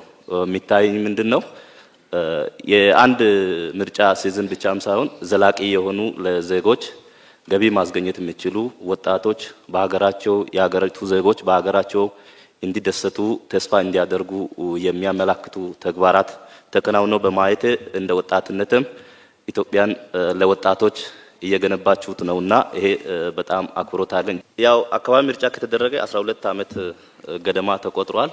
ስለዚህ የአካባቢ ምርጫ ከማድረግና መንግስት አካባቢ ምርጫ በጊዜውና በወቅቱ እንዲደረግ ከማድረግ አንፃር ይሄም ከህገ መንግስት ጋር የሚያያዝ ጉዳይም ስለሚሆን ምን እየተሰራ ነው የሚለው ነገር ለኢትዮጵያ ህዝብም ስለሚጠብቀው እዚህ ላይ የርሶ አቅጣጫ ለኢትዮጵያ ህዝብም ቢነገር የሚለው ነው። ላገኘሁት እድል እጅግ በጣም አድርጌ አመሰግናለሁ። እኔ ሚዲያ በጣም ማዳምጥ ለብዙ ፓርቲዎች ኢንፎርሜሽን መሰጣቸው እኔ ነኝ። የኢትዮጵያ ሚዲያ በአብዛኛው ዝግ ነው፣ ሞኖ ሲስተም ነው። እንደገና ምሎት ደግሞ በሚዲያ ውስጥ ዜግነት ክላስ አበጅቷል። ኤ ዜጋ አለ፣ ቢ አለ፣ ሲ አለ። ማይኖሪቲ ዲ ነው። ዞር የት ነህ ከተባለ እንደዚህ ብሎ ላያናግርም ይችላል። ከሱ በላይ ታለንት፣ ከሱ በላይ ኖሌጅ፣ ከሱ በላይ ያለው ያንን ሰው አፕሮች አድርጎ የኢትዮጵያን ችግር ግን መፍታት አልቻለም። አዲሽናል ደግሞ ከአልጀዚራም ከሌላ የምንማረው ጦርነቶች በአብዛኛው የሚያልቁት ሚዲያ ላይ ነው። ያንን ለማምጣት ምን ማድረግ አለብን? መደረግ አለበት። ሚዲያው ማንኛውም ሀሳቦች የተለያዩ ሀሳቦች አቅርቦ ማፋጨት አለበት። ይህንን ማስተካከል አለበት። በነጋዴው ህብረተሰብ ደግሞ አንድ ለኔም ግልጽ ነው። ትልቁ ኢኮኖሚ ፓርቲ የያዘው መንግስት ነው 70%። 30% ውስጥ ደግሞ 20% እንደ ሚድሮክ ያለ እንትን ነው ተለያዩ። በ10% ውስጥ ኮንትሮል አድርጎ መክፈል አልቻልንም። ልንከፍል ስንሄድ የመንግስት አካላት አስቸገረን። እንደዚህ የተለያዩ የሙስና ወሬዎች በጣም ጆሮአችን የሚያደክም ነው። ፕሮቴክትም ለማድረግ መንግስት ደግሞ አንዳንድ ጊዜ ለህዝቡ የሚጭነው ጫና እናንተን ሁለቱም አካል ለህዝብ ማያዝን አይነት አይቻለሁ። ስለዚህ እነዚህ ነገሮች በጥልቀት ከሰሩ ሀገረ መንግስቱ ይሄዳል። እኔ ሁሉ ጊዜ ማግዘው ሀገረ መንግስቱ ነው። ብልጽግናና ግዢ አላቅም። ነገር ግን ሀገረ መንግስቱ ማገዝ ኢንዳይሬክት ያ ስለሆነ ነገሮች የፓርቲዎችን ችግር ቢፈቱ ጥሩ ነው የሚል ነው። አመሰግናለሁ። በቅድሚያ እድልን ስለሰጡኝ ከልቤ አመሰግናለሁ። ክቡር ጠቅላይ ሚኒስትር ከእርሶ ጋራ በመጀመሪያ የተገናኘሁት ግብጽ ካይሮ ከተማ ነበር። ዛሬ ደግሞ በሀገር ውስጥ ሶስተኛ ጊዜ ከእርሶ ጋራ በመገናኘቴ እድለኛ በመሆኔ በጣም ወረር የሌለው ደስታ ይሰማኛል። ክቡር ጠቅላይ ሚኒስትር ሆይ በክቡርነቶ አንድ አስተያየት ይኖረኛል እንደሚከተለው ይሆናል። እንደሚታወቀው ሁሉ ሀገራችን ኢትዮጵያ በየጊዜው እየተፈታተነ ያለውና የሚመጣ የፖለቲካ ሽኩቻና አለመረጋጋት የሚታይባት ሀገር ናት። እርሶ ወደ ስልጣን ወንበር ከመጡ ወዲህ ግን ለአንድና ለመጨረሻ ጊዜ ይህንን ማገዳደር ፖለቲካ ለማስቀረት እና ይህ ምዕራፍ እንዲዘጋ ብዙ እድሎቹ እና ጥረቶቹ ተደርጓል። በእርሶ ስልጣን ዘመን ከዚህ በፊት ታይቶ የማይታወቁ ጥሩ ጅማሮቹ ያየንበት ነው። ለምሳሌ እንደ ጠላት ተፈርዶ የነበረው የተቃዋሚ ፖለቲካ ፓርቲዎቹ ከዛ ጭንቀት ውስጥ በማውጣት እፎይታን ያገኙበት፣ ይህ ብቻ አይደለም ከመንግስት በኩል ድጎማ ባጀት ያገኙበት፣ እንዲሁም የፖለቲካ ፓርቲዎቹ የራሱ የሆነ የጋራ ምክር ቤት የመሰረቱበት፣ በሌላ በኩል ደግሞ በምርጫ ጊዜ ይሁን በሌላ ጊዜ የተፎካካሪ ፓርቲዎቹ መሪዎቹም እና አባላቶቹ ሲታሰሩ ምርጫ ቦርድ የታሰሩበት እስር ቤት ድረስ በአካል በመሄድ እስረኞቹን በማስፈታት ያየነው በእርሶ ስልጣን ዘመን በመሆኑ፣ በተጨማሪ ደግሞ የፖለቲካ ኬዝ ያላቸው በሌሉበት ሞት ፍርድ ተፈርዶባቸው በውጭ ሀገር በስደት ሲኖሩ የነበሩ ተቃዋሚ ፖለቲከኞቹ ምህረት በማድረግ ወደ ሀገር ቤት እንዲገቡ እና በኢትዮጵያ የሚደረጉ የዲሞክራሲ ስርዓት ለመገንባት የሚደረግ ትግል ውስጥ የራሳቸው አስተዋጽኦ እንዲያበረከቱ በማለት በወቅቱ ባደረጉት ጥሪ መሰረት በስደት ከነበሩና ወደ ሀገር ቤት ከገቡት እንደ እንደ ዶክተር ብርሃን ነጋ እና ሌሎቹ ፖለቲከኞቹ አንዱና እድለኛ በመሆኔ በዚህ አጋጣሚ በዚህ መድረክ ላይ ለማመስገን ይወዳሉ። የተለያዩ በከተማ ውስጥ የተሰሩ ስራዎችን በዚህ በዱላዬ ምንም ሳልደክም በተስፋ ሲያይ ተመልክቻለሁ። በጣም ትልቅ ተስፋ እንዳለኝ አረጋግጫለሁ። ብዙ ወዳጆች አይቶኛል። እነሱ እየደከሙ እያረፉ በየድንጋይ እየተቀመጡ እኔ አልተቀመጥኩም። ጉልበት ሰጥቶኛል። ትልቅ ክብር ይገባታል። ወደ ጥያቄ እገባለሁ። አካል ጉዳተኛ ያለበት አገር ላይ ይህ ነው የሚባል የአካል ጉዳተኞች ተጠቃሚነት እየተሰራ አይደለም ኢትዮጵያ ውስጥ። እኔ በትግል ቤተሰቦቼ ጓዳ ለማስቀመጥ ቢሞክሩም እኔ በትግል ነው የወጣሁት። በትግል ነው ተምሬ ለዚህ ደረጃ የደረስኩት። ግን ጓዳ ውስጥ የተደበቁ በርካታ አካል ጉዳተኞች አሉ ኢትዮጵያ ውስጥ። ትምህርት በአግባቡ እያገኙ አይደሉም።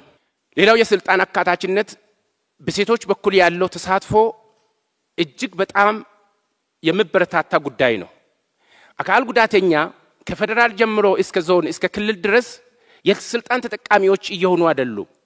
ስለዚህ የአካል ጉዳተኞች ችግር ብታይልን እላለሁ። በጣም አመሰግናለሁ። በጣም ነው የማመሰግነው። በቂ ጥያቄ ተነስቷል። ለዛሬው አንዳንዱ ጥያቄ እዚሁ ምላሽ የሚሰጠው ነው።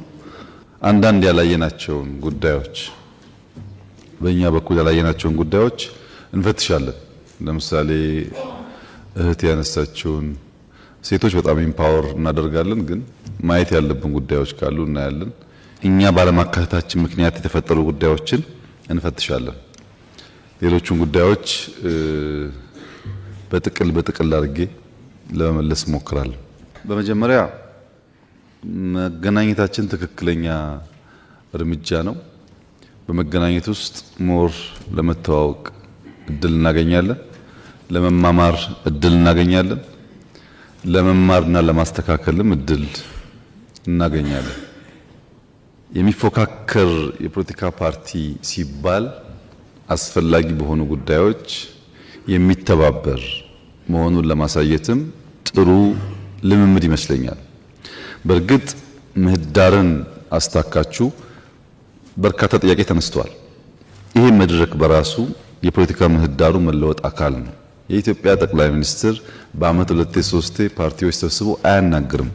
እኛ እዚሁ ሀገር ነበርን። ከውጭ መጣችሁ ላታውቁ ትችላላችሁ። አልነበረም። እንደዛ የምናደርገው ለምንድን ነው? እኛ ውስጥ ያለውን ክፍተት ከናንተ ስንሰማው ለመፈተሽ ስለሚያግዘን።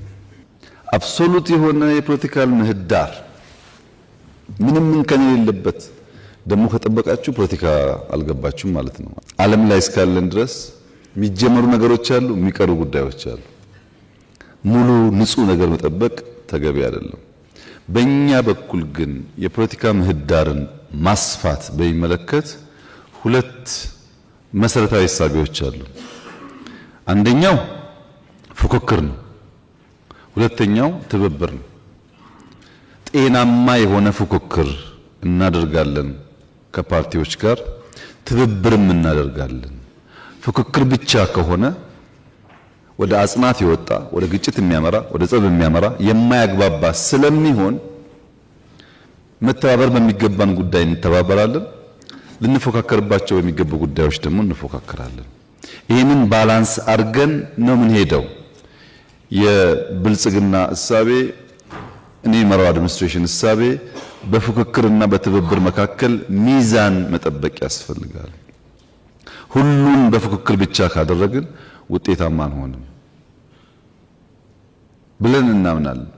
ለምሳሌ ትብብር በሚመለከት መቼም ሁላችሁም በኢትዮጵያ ፖለቲካ ውስጥ እድሜው ቢለያይም ያሳለፋችሁ ሰዎች ናችሁ። አሁን ባለው አድሚኒስትሬሽን ከሚፎካከሩ ፓርቲዎች 273 ሰዎች በተለያየ ደረጃ በአመራር ተሳትፎ ይሰራሉ።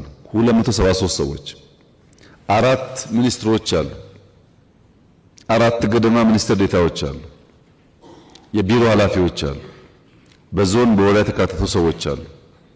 273 የሚፎካከሩ ፓርቲ አመራሮች አሳትፌ አብሬ ሰራለሁ ያለ መንግስት ለትብብር ቦታ እንዳለው በቂ ማሳያ ሊሆን ይችላል። ሰዎች የሚያዩት ፕሮፌሰር ብርሃኑን ወይም ዶክተር አረጋዊን ወይም ዶክተር በለጠን ብቻ ሊሆን ይችላል። በየደረጃው ግን አሉ ሰዎች፣ በየደረጃው የተካተቱ ሰዎች አሉ። አሁንም ደግሞ ማረም ያለብን ነገር አለ። ማረም ያለብን ነገር በቂ አይደለም። ምን ፈልገው እያካተትን የተሻለች ኢትዮጵያን መፍጠር ነው እንጂ የብልጽግና ኢትዮጵያ መፍጠር አይደለም። ዓላማው እሱ አይደለም። ግን በአንድ ጊዜም ብናፍስ ፓርቲዎች ሰብሰብ ብለው ጠንካራ ሆኖ ሐሳብ ኖሯቸው ከመምጣት ይልቅ ቅድም እንዳያችሁት በጣም በርካታ ፓርቲ ነው ያለው። ሁሉም ሰው የሚፈልገው ደግሞ ፓርቲ ብሎ ሊቀመንበር መሆን ነው። ሊቀመንበሮች በሙሉ ብንሰበስብ አሁን 67 ትጠጋላችሁ። የኢትዮጵያ ካቢኔ ደግሞ እንደምታውቁት 20 ነው። አይበቃንም ካቢኔው ራሱ። ይሄ ያስቸግራል። ሰብሰብ ቢባል ግን በእኛ በኩል ክፍት ነው። ከሚፎካከሩን ሰዎች ጋር ለመስራት ምንም ችግር የለብንም። ዋናው መስፈርቱ ግን ኢትዮጵያ አንድ ታላቅ ሀገር ሆና እንድትቀጥል በመንግስት በኩልም በሚፎካከር ፓርቲ በኩልም በተወሰነ ደረጃ የመተው ልምምድ ያስፈልጋል። በተደጋጋሚ አንስቻለሁ። ፕሮፌሰር ብርሃኑ፣ ዶክተር በለጠ በብዙ ጉዳዮች በማክሮ ኢኮኖሚክ ማሻሻያው ላይ በጣም ይጨቃጨቃሉ። በእያንዳንዱ ሪፎርም ይጨቃጨቃሉ፣ ሐሳብ ያነሳሉ። ለኔ የሚቀለኝ የራሴ ፓርቲ ሰዎች ሰብስቤ ካቢኔ ማድረግ ይሻለኛል። ቢኮዝ ካቢኔ ወስጄ ካላጸደቅ ልሰራ አልችልም። እነሱ ደግሞ ካቢኔ አባላት ናቸው። መደበቅ አልችልም አጀንዳውን። ሁሉም ጉዳይ እንደሚቀበሉ አድርጋችሁ አታስቡ። እንደዛ አይደለም። በብዙ ጉዳዮች ከፍተኛ ክርክር ያነሳሉ፣ ይቃረናሉ፣ ይጠይቃሉ። እንደዛ አይነት ልምምድ ግን ካልተለማመድን በጋራ ሀገር ልንሰራ ስለማንችል ይሄው 4 ዓመታችን እኮ ነው። እነዚህ ሰዎች ከባለፈው ምርጫ ጀምሮ የካቢኔ አባላት ሆነው 4 ዓመት አለን የተጨቃጨቅን። ከውጊያው ስለሚሻል ከስደት ስለሚሻል ነው አብረን የምንሰራው። እና በእኛ በኩል ያለው እሳቤ ፉክክር ብቻውን በቂ አይደለም፣ ትብብር ያስፈልጋል። ባንግባባ እንኳን እየተባበርን ኢትዮጵያን ብንገነባ ይሻላል የሚል ሐሳብ አለን።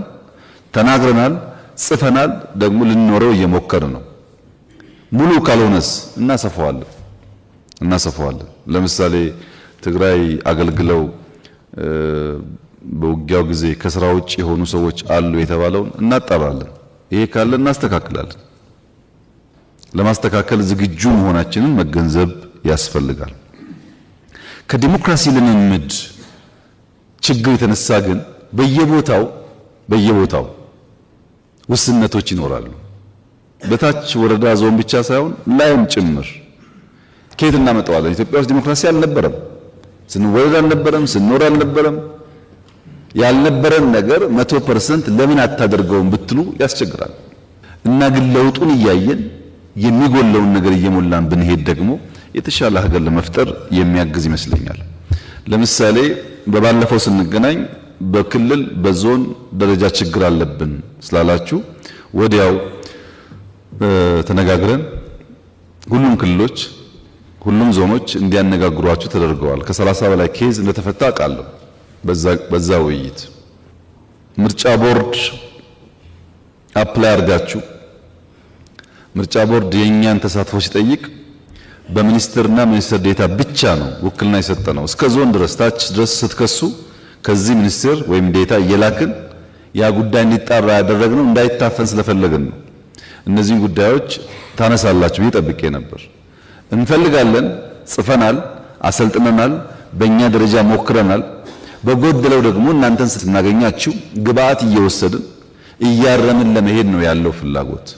ከባለፈው በዚህ ደረጃ አስታውሳለሁ በአፋር፣ በሶማሌ፣ በኦሮሚያ፣ በቤኒሻንጉል ብዙ ማጣራት ስራዎች ሲሰሩ እንደነበር አውቃለሁ። አሁንም የሚቀር ነገር ካለ ሲሚላርሊ እናጣራለን፣ ችግር የለም፣ እናስተካክላለን። እንደ በአንድ ጀንበር ሁሉም አካል ሁሉ እንዳይጎል ጥንቃቄ ማድረግ ያስፈልጋል። ሁላችሁም እንዳላችሁት ከሌብነት ጋር ከጽንፈኝነት ጋር ዲሞክራሲን ኤክሰርሳይዝ ከማድረግ ጋር ብልጽግና ውስጥ ችግር አለ ያላችሁት ትክክል ነው። ለዚህ ነው እየገመገም የምናባረረው የምናስረው ስንት እኮ የምናወርደው ለዚህ ነው። ብልጽግና የሆነ ሁሉ ምንም እንከን የሌለበት ነው የሚል አይነት እሳቤ እኛ የለንም። ይልቁንስ እናንተ ብትፈትሹ ሰው ኢዜማ ሲሆን፣ ሰው አብን ሲሆን፣ ሰው አረና ሲሆን፣ ሰው የሆነ ፓርቲ ሲሆን ተደብቄ እዛ ውስጥ አንድ ግሬ እዚህ አንድ ግሬ ጫካ ሊል እንደሚችል ሲጠይቁት በህግ ሲጠየቅ አረና ይሆናል ወይም የሆነ ፓርቲ ይሆናል ሲጠየቅ። ሌላ ጊዜ ግን የሚሰራው ከሌሎች ኃይሎች ጋር ነው። እኛም ውስጥ ኢንፊልትሬሽን አለ፣ እናንተም ውስጥ ኢንፊልትሬሽን አለ። እኛ ጋር ጠቁሙን፣ በማስረጃ እየገመገምን እርምጃ እንወስዳለን። እናንተም ስንጠቁማችሁ ግን ስሙ። እናንተም ስንይዝባችሁ ግን ለመፈተሽ ዝግጁ ሁኑ። ለዛ ለመፈተሽ ዝግጁ ካልሆናችሁ በቀር የምንፈልገው ነገር አናመጣም። የከበደንን ነገር ማወቅ አለብን። ቀላሉን ነገር ሳይሆን የከበደንንና ማድረግ ያለብንን ነገር ማወቅ ያስፈልጋል። እና ምህዳርን በሚመለከት በፉክክርና ትብብር መካከል ቆመን የሚፎካከሩ ፓርቲዎች አሳትፈን የተሻለች ኢትዮጵያን መፍጠር ፍላጎታችን ነው ስንል ምህዳር ግን ለማን ይሰፋል የሚለውን ግን መጠየቅ አለብን። ሁላችን ለማን ነው ምህዳር የሚሰፋው? ይስፋ የሚባለው ምህዳር ሐሳብ አንግቦ ሐሳብ ሰንቆ ተደራጅቶ ሐሳቡን ሽጦ በፖለቲካ መድረክ ውስጥ ሚናውን ለመውጣት ለሚፈልግ ሰው ነው ወይስ ሐሳብና ነፍጥ ይዞ ሲፈልግ በነፍጥ ሲፈልግ በሐሳብ ለሚለው ነው? ይህን በደንብ ማየት ያስፈልጋል። ኢትዮጵያ ውስጥ ያለው የፖለቲካ ልምምድ ከተቻለ በኮሮጆ ካልተቻለ በካልቾ፣ ዋናው ነገር 4 ኪሎ ነው። ፖለቲካ ይሄ ብቻ ነው። በኮሮጆም ይሁን በካልቾ የ4 ኪሎ ጉዳይ እስካልተመለሰ ድረስ ዲሞክራሲ ምህዳር ላለመቀበል ዝግጁ የሆነ በጣም ሰፊ ሰው ነው ያለው። እንደነዚህ አይነት ሰዎች ደግሞ እድሜ ልካቸውን ይደክማሉ ብዬ ነው የማስበው። መድከም የለባቸውም። አንደርስታንድ ማድረግ አለባቸው። አሁን ያለው አውድ አይፈቅድም እንደዛ። ቶሎ ብለን አጀስት አድርገን በትክክለኛው መንገድ ህግን ተከትለን ፖለቲካ የምንጫወትበትን ነገር መፍጠር ያስፈልጋል። እና የትጥቅ ትግል የማድረግ መብት የሚባል ዴሞክራሲ ዓለም ላይ የለም። ዴሞክራሲ ማለት የምታከብረው ህግ ሲሆን ነው እንጂ ህጉን ሳታከብረው ህጉን እንዲያስከብርልህ መብት መጠየቅ ትክክል አይደለም። ይሄ የትርፍ ጊዜ ስራ አይደለም። በከፊል ፖለቲከኛ፣ በከፊል አሸባሪ፣ በከፊል ጋዜጠኛ፣ በከፊል አሸባሪ፣ በከፊል ብልጽግና፣ በከፊል አሸባሪ፣ እንደዛ አይቻልም። መምረጥ ነው። ይሄ የሚቀላቀልበት ልክ በጣም ሰፊ ነው። ኢትዮጵያ ውስጥ አንድ አባባል አለ። ከስጋው እጾማለሁ ከመረቁ አድርግልኝ የሚባል ነገር አለ። የሚጾም ሰው ከስጋውም ከመረቁም ነው የሚጾመው እንጂ ስጋውን ጾማለሁ መረቅ መረቁን አድርግልኝ ማለት ትክክለኛ አባባል እንዳልሆነ ሁሉ ሲመች በሰላም ሳይመች ሲቀር ደግሞ በኃይል ታገላለው ትክክለኛ ስላልሆነ እኛ ምንፈትሽ መረጃ ባገኘን ልክ እናጠራለን። እናንተም ውስጣችሁን አጥሩ። የጋራ ኃይል የፖሊሲ ዲፈረንስ ቢኖረውም በኢትዮጵያዊነትና ኢትዮጵያን በመገንባት እምብዛም ማይለያይ ኃይል ብንሆን ይሻላል። ይሄ መሆን የሚችለው ግን ብቸኛው ኃይል የመጠቀም ስልጣን የመንግስት እንደሆነ ካመነ በኃይል ጉዳይ ማስፈጸም እንደምንችል እያሰብን ከሆነ አይሆንም። በህገ መንግስቱ በብቸኝነት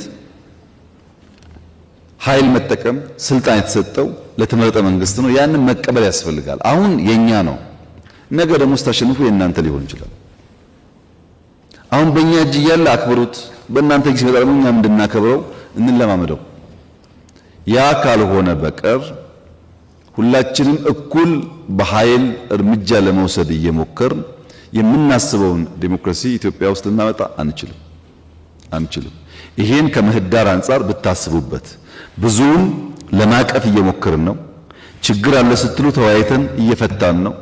አቶ አደን ባለፉት 6 ወራት 2-3 እንዳገኛችሁ አውቃለሁ። በክልል ውይይት ነበረ። አሁን እናጠናክራለን። 100% ምላሽ ስለማናገኝ እየተወያየን እየፈታን የምንሄድበትን መንገድ ብንፈጥር ምህዳሩ አሁን ብቻ ሳይሆን ለሚቀጥለው ምርጫም የተሻለ እንደሚሆን ተስፋ አደርጋለሁ። የኛ ፍላጎት ከ6ኛው ሀገራዊ ምርጫ የተሻለ ዲሞክራሲያዊ ምርጫ ኢትዮጵያ ውስጥ ይደረጋል እናስባለን።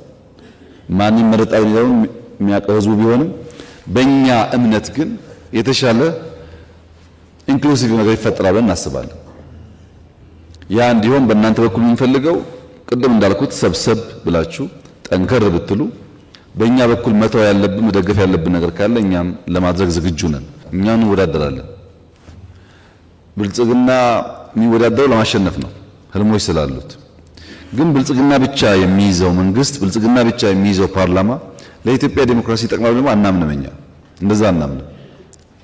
እኛ ማሸነፍ እንደምንፈልገው ሁሉ የሚፎካከሩ ፓርቲዎችን ቢሳተፉ ይጠቅማል ብለን እናስባለን።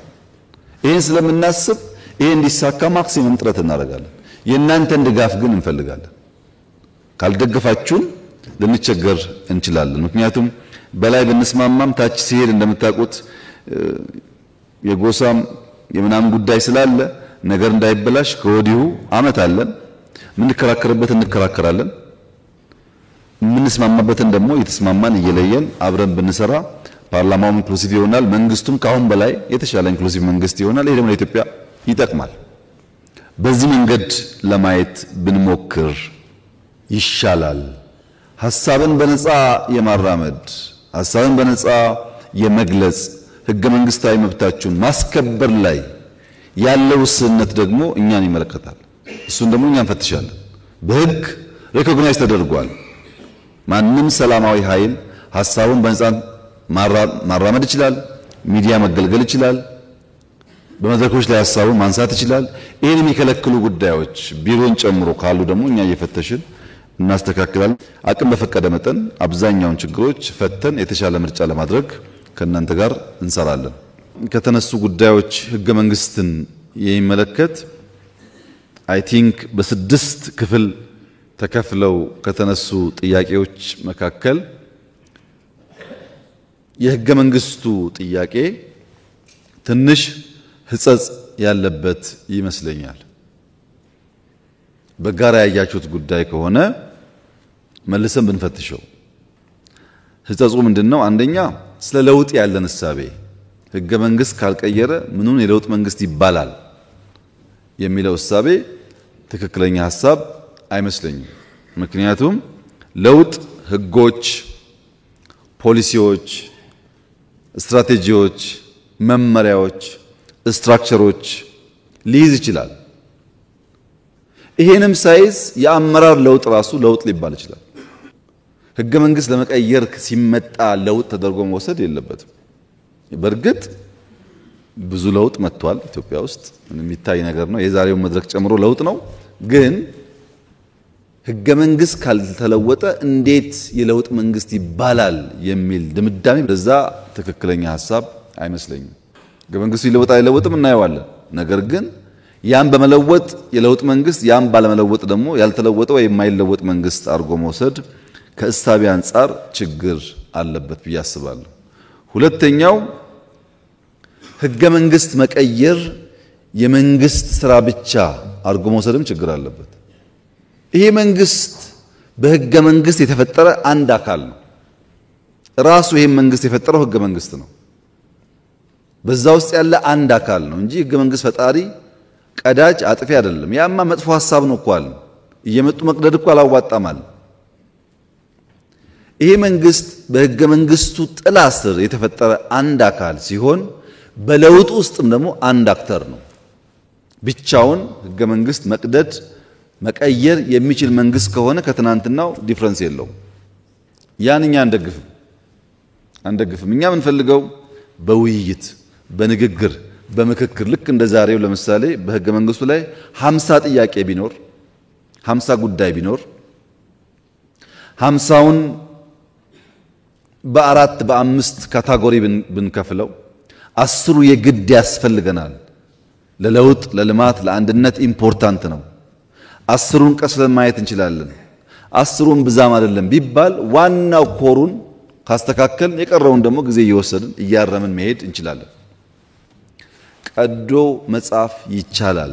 ቀዶ መጻፍ ግን የምናስባት ኢትዮጵያ አይፈጥርልንም።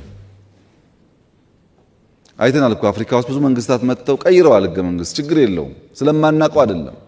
ብልጽግና በማጆሪቲ ስለሚመራ 2/3 ድምጽ እያስወሰነ የሆነ ነገር መቀየር ይችላል። እናንተ ሳትወያዩ የእናንተ ሐሳብ ሳይገባበት የተለያየ ማህበረሰብ ሳናሳትፍ ብናደርገው ግን የኢትዮጵያ ህገ መንግስት አይሆንም፣ የኛ ነው የሚሆነው።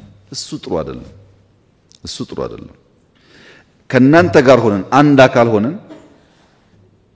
በዋና ዋና ጉዳዮች ወሳኝ ጉዳዮች ህገ መንግስቱ መታረቅ መስተካከል ያለበትን ጉዳይ ለማስተካከል ዝግጁ ነን። እኛም አቋም አለን በሱ። ለዛ ነው ኢንክሉሲቭ ናሽናል ዲያሎግ ያስፈልጋል ያለው። በዛ ውይይት ውስጥ በርካታ ማህበረሰብ የተሳተፈ ነው። ፓርቲዎች የተሳተፉ ነው። ፈራ ተባ የሚሉ ፓርቲዎች እንዳሉ አውቃለሁ። ፈራ ተባ የሚሉ ፓርቲዎች አቋም ስለሌላቸው ዳረጎት እንዳይቀርባቸው ካልሆነ በቀር በየትኛውም መድረክ ገብቶ ይሄ ጉዳይ ትክክል አይደለም ለማለት የሚከለክል ነገር ያለ አይመስለኝም። ተቀይሮ ቢሆን ኖሮ ይሄን አልቀበልም ይሄን እቀበላለሁ እንላለን። አሁን አልተቀየረም። እንወያይ የተባለው ገብታችሁ ሐሳብ ለመስጠት ምን ችግር አለባችሁ? ከሆነ ቦታ የሚላክ ስሙኒ እንዳይቀርባችሁ ካልሆነ በቀር ማለት ነው። ከዚህም እንዳይቀር ፓርቲ ናችሁ፣ ከዛም እንዳይቀር አልገባችሁም። እነዚህ ደግሞ ይታወቃሉ፣ የማይታወቁ አይደሉም። በስም ይታወቃሉ፣ ሪሌሽንሺፓቸውም ይታወቃል። አሁን ግን ለመላ ኢትዮጵያ ሕዝብ እና ለእናንተ ማረጋገጥ የምፈልገው እንደ መንግስት ህገ መንግስቱን እንደ ማንኛውም የኢትዮጵያ ቀደምት መንግስታት ወይም አሁን እንዳሉ እንደ አፍሪካ መንግስታት መቀየር የሚያስችል ስልጣን ወይም መነካካት የሚያስችል ስልጣን አለን። ትክክል ግን አይደለም ብለን እናምናለን። ጊዜ ሰጥተን እንፈትሻለን። እኛ ስላልን ብቻ እኛ ስለፈለግን ብቻ አንቀይርም። ባትወያዩስ ምንም ችግር የለውም። እናንተ ትተን ከተወያየው ጋር እንቀጥላለን። እናንተ አልተወያያችሁም ብለን ስራ የምናቆም እንዳይመስላችሁ። ይህን ማውራው ለጥቂት ፓርቲዎች ነው። ብትወያዩና ሐሳባችሁን ብታራምዱ አንዱ የፖለቲካል መድረክ ስለሆነ ባይቀየር እንኳን ሐሳባችሁ ለሪከርድ ይቀመጥላችኋል። እርግጠኛ ነኝ ከተነሳው ሐሳብ በላይ ሐሳብ የላችሁም። ምንም ጥርጥር የለውም። እሱ ካላችሁ ግቡና እንያችሁ። የተለየ ሐሳብ ካላችሁ ውይይት ውስጥ ገብታችሁ እንያችሁ። ግን አይመስለኝም።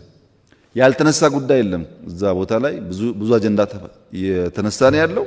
ሐሳብ ያለው የትኛውም ውጭ ያለም ይሁን ውስጥ ያለም ይሁን በረሃ ያለም ይሁን በፈለገው መንገድ አይዲያ አለኝ የሚል ሰው ካለ ክፍት ነው።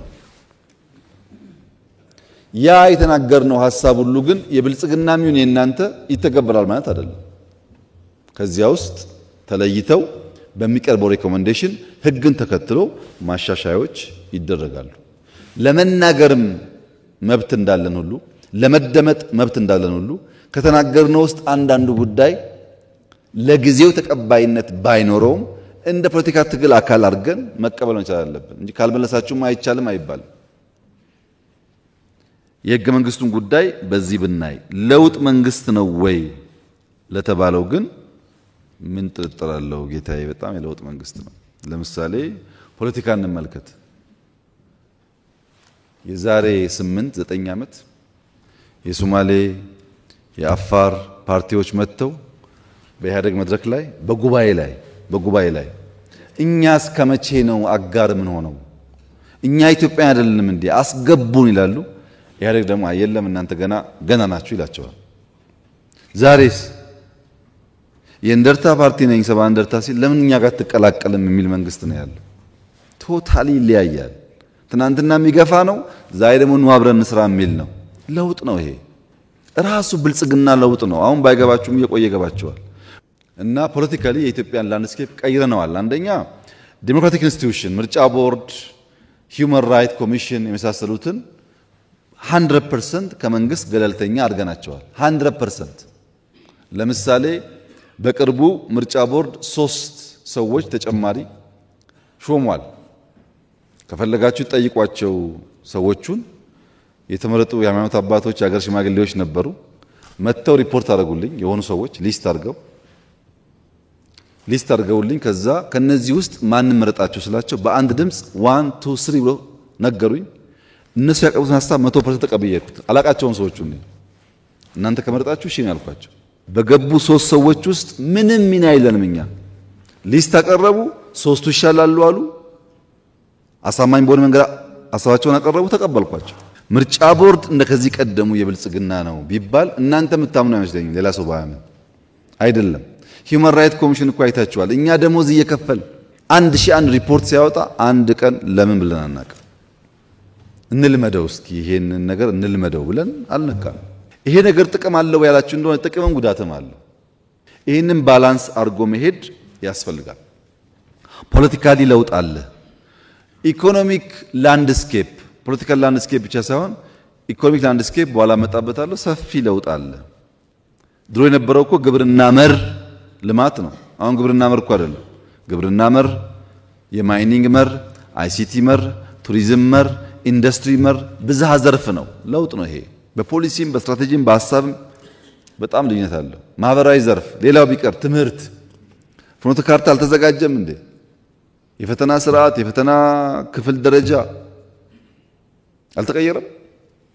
ብዙ ለውጥ እኮ አለ በሁሉም ሴክተር። ያ ስላለ ሪፎርም በራሱ ኢትዮጵያ ውስጥ የደርግ መንግስት ሲመጣ የኃይለ ሥላሴ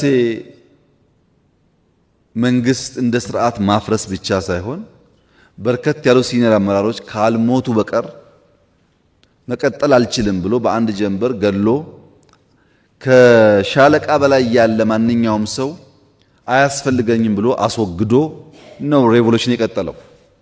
በኢህአደግ መንግስት የመጣን እንደሆነ ከሻለቃ በላይ ሳይሆን ከወታደር በላይ አያስፈልግም ብሎ መከላከያውን አፍርሶ 100% አፍርሶ ተቋም አፍርሶ ነው የቀጠለው። አጋርና ወገን ብሎ ከፍሎ እኛ ከመጣን በኋላ በወታደርም ይሁን በፖለቲካ በውጭ ያሉም ይሁን በውስጥ ያሉ በመከላከያ ውስጥ አቅም ሙያ ያላቸው የወጡም ጭምር መልሰን እና ኢትዮጵያ የተቋም እየገነባን ያለ ነው። ለውጥ ነው። ሪፎርሙ በራሱ የቀደመን ተቋም አናፈርስም፣ የጎደለውን ሞልተን እንቀጥላለን የሚለው በራሱ ሪፎርም ነው። ትናንት አይታችኋል እኮ ፓላሱ። አሁን ስትሄዱ ጎንደር የምትሄዱ ሰዎች ፋሲል ተመልከቱ፣ ጅማ የምትሄዱ አባጅፋር ተመልከቱ፣ ደቡብ የምትሄዱ አላላኬላ ተመልከቱ። የጥንት እኮ ናቸው። ለምን ይፈርሳሉ? ሀብት ናቸው ብለን የገነባ ነው። በሃይማኖትም ብትፈልጉ ላሊበላ መልሰን ለመጠገንና ለማሻሻል በጣም ከፍተኛ ስራ ይሰራ ያለ ነው። አክሱምም ጀምረን ነበር። ራሴ ሄጄ ከጣሊያን መንግስት ጋር ሞክረን ነበር፣ አልተሳካም እንጂ ሁሉም የኢትዮጵያ ሀብቶች አባቶቻችን የሰሯቸው መጠገንና መሸጋገር አለባቸው። ሰላም በሚመለከት ብዙ ሀሳብ አንስታችኋል። ሰላም ቢመጣ ብትሰሩበት ይበልጥ ብትጥሩ ብላችሁ ለሰላም ያላችሁን ጉጉት በአክብሮት ነው የማየው። በተለይ ሁላችሁንም ሳይሆን ከልባችሁ ሰላም የምትመኙ እና ኢትዮጵያ ሰላማዊ እንድትሆን የምታስቡትን በአክብሮት ነው የማየው። አንዳንዶቻችሁ ደግሞ ከምትጠይቁኝ ከኔ በላይ አክሰስ ላላችሁ ከኔ በላይ ስለምትወዳጁ ከነሱ ጋር ለምን መክራችሁ አትመልሷቸውም? እኔን ከመጠየቅ እነሱን ተበቃችሁ ብትሉ አይሻላችሁም ወይ የምትባሉም አላችሁ ማለት ነው። ኢትዮጵያ ውስጥ ያለው የሰላም ችግር መነሾ ፋውንዴሽኑ ግን ምንድነው ያላችሁ እንደሆነ ፍላጎትን በኃይል የማስፈጸም ኋላ ቀር እሳቤ ነው። ያ ፍላጎት ፖለቲካም ሊሆን ይችላል። ያ ፍላጎት ኢኮኖሚ ሊሆን ይችላል። ልክ ሲፈልግ ሰውየው ፖለቲካ ካላነገትኩ በስተቀር ክላሽ ፍላጎቴ አይሳካልኝም ብሎ ያስባል። ጥቅም ከሆነም ፖለቲካውን ሸፍኖ ካላገትኩ በስተቀር በክላሽ ብሎ ያስባል። ይሄ ፍላጎትን በኃይል ለማስፈጸም የሚደረግ ጥረትና ሙከራ ብዙ ዋጋ እያስከፈለ ነው። ይሄን ነገር በጋራ ማስቆም ያስፈልጋል። የተለየ ሐሳብ ያለው ሰው ሁሉ የግድ ውጊያ መግባት የለበትም። በዚህ መንገድ ሐሳቡን ማራመድ ስለሚችል በኢትዮጵያ ባህል ውስጥ ሁለት አይነት ኋላ ቀር እሳቤዎች አሉ። ዋና ፋውንዴሽን ፍላጎትን በኃይል ማስፈጸም ነው ካልኳችሁ በኋላ ሁለት ከዚህ ጋር የሚያያዙ ችግሮች አሉ። አንደኛ አልጋው አልጠናም፣ አልጋው ሳይጠና ነቅንቀው የሚባል በሽታ አሁን አይምሰላችሁ፣ የቆየ ነው። አልጋው አልጠናም እነቅንቀው ደግሞ የሚባለው በሀገር ሰው ብቻ አይደለም፣ ከብዙ ሰዎች ጋር ባንዳ እየተኮነ አጼ ዮሐንስ፣ አጼ ምኒልክ፣ አጼ ቴዎድሮስ ታሪካቸውን ብታዩ ይሄ ነው። አልጋ አልጸናም ነቀንቃለሁ እያለ ይቀጠራል፣ ሌላ ቦታ ይቀጠራል። አንዳንዶቹ ሞተዋል፣ አንዳንዶቹ ተቸግረዋል፣ አንዳንዶቹ መከራ አይተዋል። ያም ሆኖ ኢትዮጵያ ተጎድታለች ሲደመር። አሁንም ያለው ገና ናቸው አልጸኑምና አሁን ነው መነቅነቅ ጊዜው አሁን ነው በሚል ለብዙ ሀገራት የተቀጠሩ ወንድሞቻችን አሉ። የኢትዮጵያን ናሽናል ኢንትረስት የኢትዮጵያን ናሽናል ደህንነት ከመጠበቅ ይልቅ ለሌላ አገር መቆም የመረጡ ሰዎች አሉ። ለምን አልጋው አልጸናምና አሁን ነው የምንነቀንቀው ብለው። ሁለተኛው ደግሞ የፖለቲካ ንግድ ነው፣ መብት ሽፋን ነው። ለምሳሌ የኦሮሞ መብት አልተከበረም ብሎ ክላሽ ይይዛል። ግን ኦሮሞ ያግታል፣ ኦሮሞ ይዘርፋል፣ ኦሮሞ ይገላል። ያ ሽፋን ነው። ዋናው ፍላጎት ጥቅም ነው፣ ንግድ ነው፣ ዘረፋ ነው። የታጋይ ዘራፊ ማለት ነው። ሽፍታ ድሮም ነበር። ያሁኑ ደግሞ በዚያ መልክ ራሱን አሻሽሎ እርስ በርሱ የማይተዋወቅ ግሩፕ ራሱ አንድ ግሩፕ ጅማ፣ አንድ ግሩፕ ወለጋ፣ አንድ ግሩፕ ሸዋ ቢሆን በአንድ ስም ይጠራል። ግን ዘራፊ ነው፣ አጋች ነው። ለምን እንደዛ ሆነ ያላችሁ እንደሆነ ህዝባዊነትና ህዝበኝነት ተቀላቀለ ኢትዮጵያ ውስጥ። ትምህርት ቤት ማሰራት ለህዝብ ብዬ ነው፣ ትምህርት ቤት ማፍረስም ለህዝብ ብዬ ነው፣ አስተማሪ ማገት ለህዝብ ብዬ ነው። ትግል ነው። ማዳበሪያ አርሶ አደሩ ጋር እንዳይደርስ መንገድ መዝጋት ትግል ነው። ከዚያ ደግሞ መንግስት ማዳበሪያ አልሰጠም ብሎ መጮህ ትግል ነው። እንደገና ህዝበኝነትና ህዝባዊነት ድንበር ስተው ሲቀላቀሉ ሌባውና ጨዋው እኩል የሚጮህበት ሀገር ሆነ። የሚሰራውና የማይሰራው እኩል የሚጮህበት ሀገር ሆነ። በእያንዳንዱ ኢትዮጵያ ውስጥ ባሉ ጥፋት አይታችሁ ከሆነ ቆስቋሹ ራሱ ዋናው የጉዳዩ አቀንቃኝ ሆኖ ይነሳል። ይሄን ለመገንዘብ እናንተ በቂ ልምድ አላችሁ ብዬ ተስፋ አደርጋለሁ።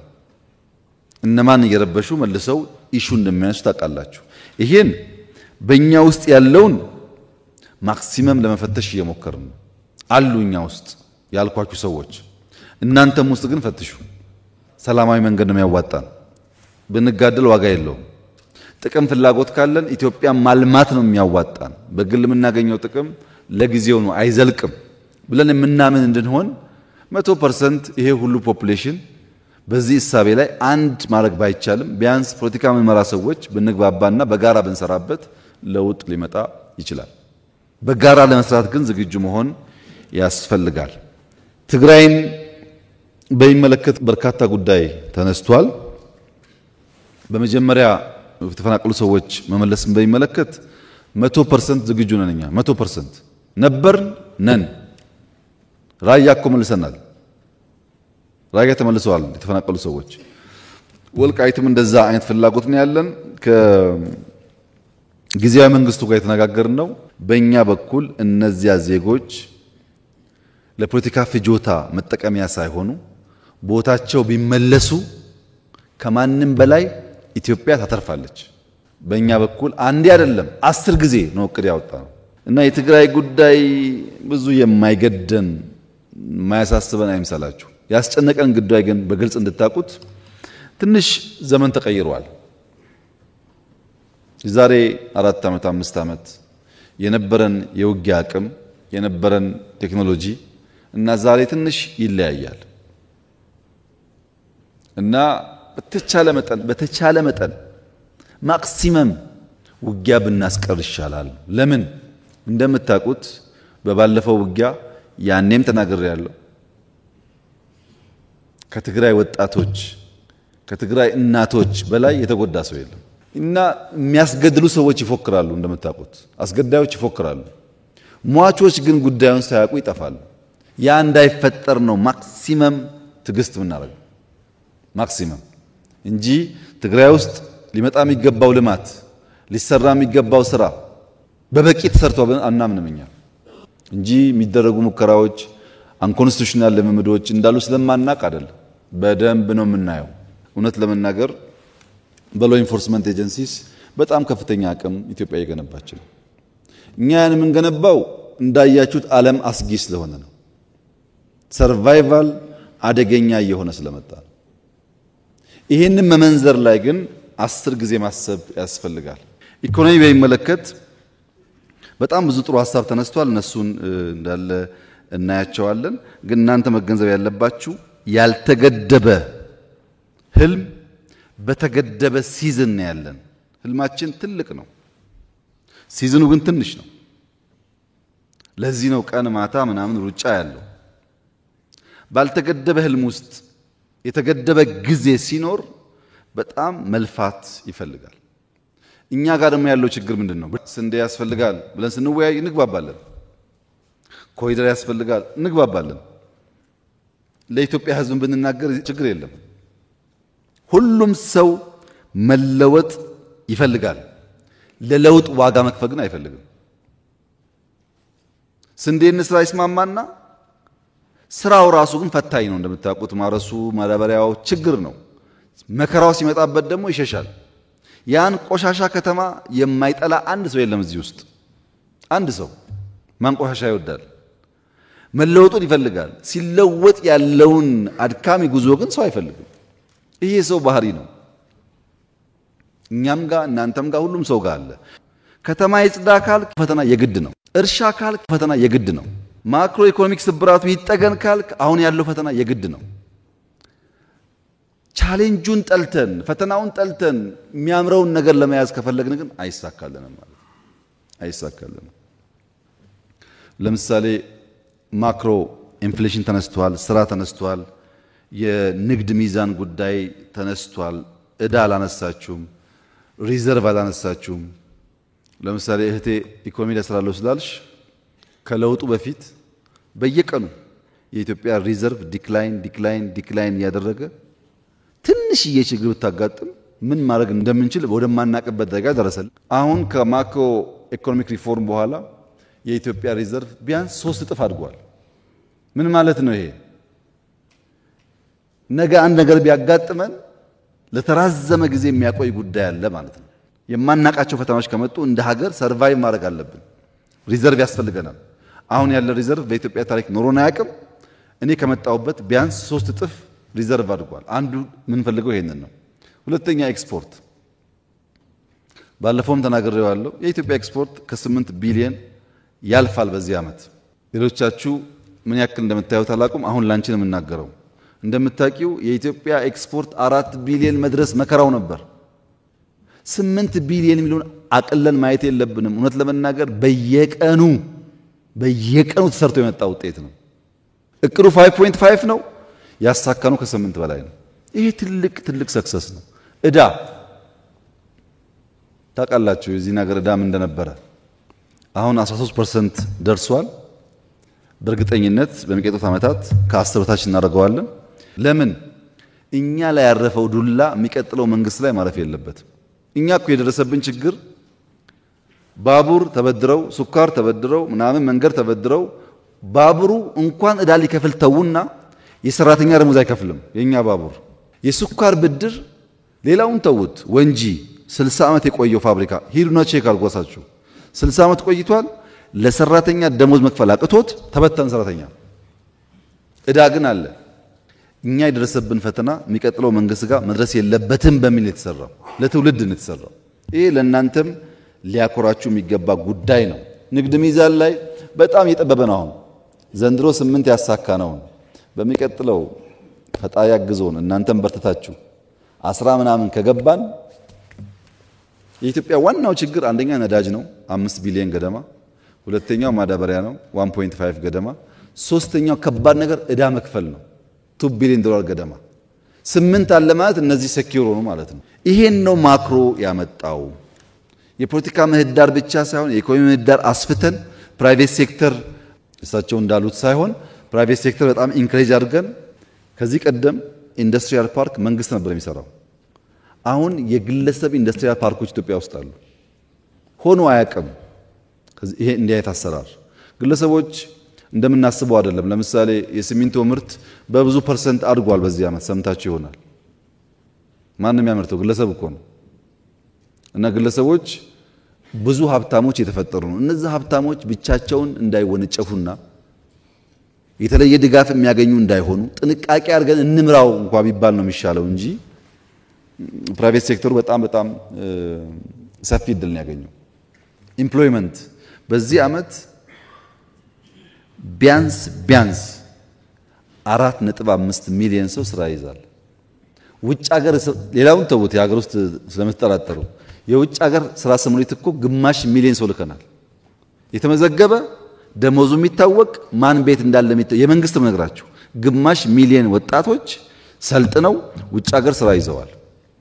60 ሺህ ገደማ ወጣቶች እዚህ ሆነው ሪሞት ጆብ ለተለያየ ኩባንያ ይሰራሉ። እዚህ ሆነው ድሮ አልነበረም። በቂ ነው ወይ? አይደለም። ዓለም ላይ ያለ ኬዎስ ነው። እኛ ውስጥ ያ ችግር አለ። እንዴት እንፍታው ነው እንጂ ብንመጻደቅበት ዋጋ የለውም ነገርየው። ኢንፍሌሽን አምናና ዘንድሮ ቢያንስ በግማሽ ቀንሷል ኢትዮጵያ ውስጥ ቢያንስ በግማሽ። ኢንፍሌሽን ላይ የተከተለው ምንድነው? 3 ነገር ነው። አንደኛ ማምረት፣ ስንዴ ማምረት፣ ሩዝ ማምረት። ሁለተኛ መደጎም፣ አምርተንም ደግሞ እጃጠር ሰዎች ስላሉ እንደጉም ብለን 350 ቢሊዮን ብር በዚህኛው ዓመት ደጉመናል። ለነዳጅ፣ መድኃኒት፣ ለሴፍቲ ኔት ማዳበሪያ ተደጉሟል በዚህ ዓመት። ሶስተኛው ደግሞ ማሳለጥ ነው። አንዳንዴ ምርቱ እያለ ፈላጊና ተፈላጊ ስለማይገናኙ ዋጋ ውድ ይሆናል። አዲስ አበባ ላይ ታቸዋል 4 ዓመት ተሰርተናል። አርሶ አደሮች አምጥተው የሚሸጡባቸውን ቦታዎች 1000 በላይ to be exact 1480 ገደማ ሰንደይ ማርኬት ተፈጥሯል ኢትዮጵያ ውስጥ። ይሄን ደግሞ እያሰፋን ሄደን ፈላጊና ተፈላጊ የሚሸጥና የሚገዛ ነገር እናገናኝ ነው። ዘመን ገበያ ቨርቹዋሊ በቅርቡ የጀመርነው ዘመን ገበያ ይሄ እያደገ ሲሄድ መሀል ላይ ደላላ እየቀነሰ በሚሄድበት ሰዓት የኢኮኖሚ ጉዳዩ መልክ እየያዘ ይሄዳል። በእኔ እምነት እውነቱን ለመናገር ማክሮ ኢኮኖሚ የጠየቀኝ ሰው ስላለ ነው ከምጠብቀው ፍጥነት በላይ ሪስፖንድ አድርጓል። አልጠበቅኩም። እኔ የነበረኝ ሐሳብ ለተወሰነ ጊዜ እንቸገራለን በኋላ መፍትሄ እናገኛለን ነበር ያልኩት ያኔ። ግን within a year ሪስፖንድ ያደረገበት መንገድ በጣም ተስፋ ሰጪ ነው። ካፒታል ማርኬት፣ ዲጂታል ማርኬት ጋር የተነሳው ጉዳይ እንዳለ ነው የምወስደው። የእህቴን ሌብነት በሚመለከት ብዙ አልሰራችሁም ላለችው እህቴ በሁለት መንገድ ብናየው ጥሩ ነው። እኔ ሁልጊዜ እንደምናገረው በእርግጠኝነት መንግስታዊ ሌብነት የለም። ይሄን ማው ለፖለቲካ ነው ከልቤ ነው የምናገረው። መንግስታዊ ሌብነት የለም። ነገር ግን ሌብነት እንደምታውቂው ውስብስብ ነገር ነው። ግለሰቦች በምን ደረጃ እንደሚያጭበረብሩ ድረት ነፍቶ መናገር አይቻልም። እኔ ሁልጊዜ የምናገረው በማህበር ተወያይተን በቃ አሁን ወርቅ 3 ኩንታል ነው አንዷን እንደብቅ አንልም። እንደዛ የለም። እንደ መንግስት የለም አልኩ እንጂ እንደ ሀገር በግለሰብ ደረጃ ሌብነት የለም አላልኩም። አንድ ሁለተኛ እሱንም ባላንስ አድርጎ ማየት ያስፈልጋል። በተለይ ታች ዝቅ እያልን ስንሄድ ለመታወቂያ ለሆነ ለቅጣት ለግብር እየተባለ ስለበዛብን መሶብ ያልነው እኮ ግለሰቡ ጋር ዲል ማድረግ ስለማንችል ሲስተም እንስራ። ሰጪውና ተቀባዩ ካልተገናኘ ነው እንጂ ያ ነገር የሚሳካው በፍጹም ሰው ኦሪየንት አድርጎ ሰው መክሮ አሰልጥኖ አትስራቅ ማለት ብዙ የሚሳካ አልመሰለኝም። ለእናንተም ስትመጡ መንግስት ስትሆን ያስቸግራቸዋል። መፍትሄው ሲስተም ነው። አሁን መሶብ ተሰርቷል በየቦታው ሐዋሳ ላይ፣ አርባ ምንጭ ላይ፣ ጅማ ላይ፣ ባህር ዳር ላይ እናስፋፋዋለን ጀምረናል።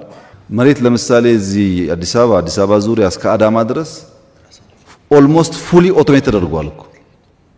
ድሮ በጂኦስፓሻል ማድረግ አይቻልም፣ አሁን ሆኗል። ያለ መፍታት መፍትሄው ሲስተም ነው። ሲስተም ጀምረናል። ያን እየፈታን እንሄዳለን።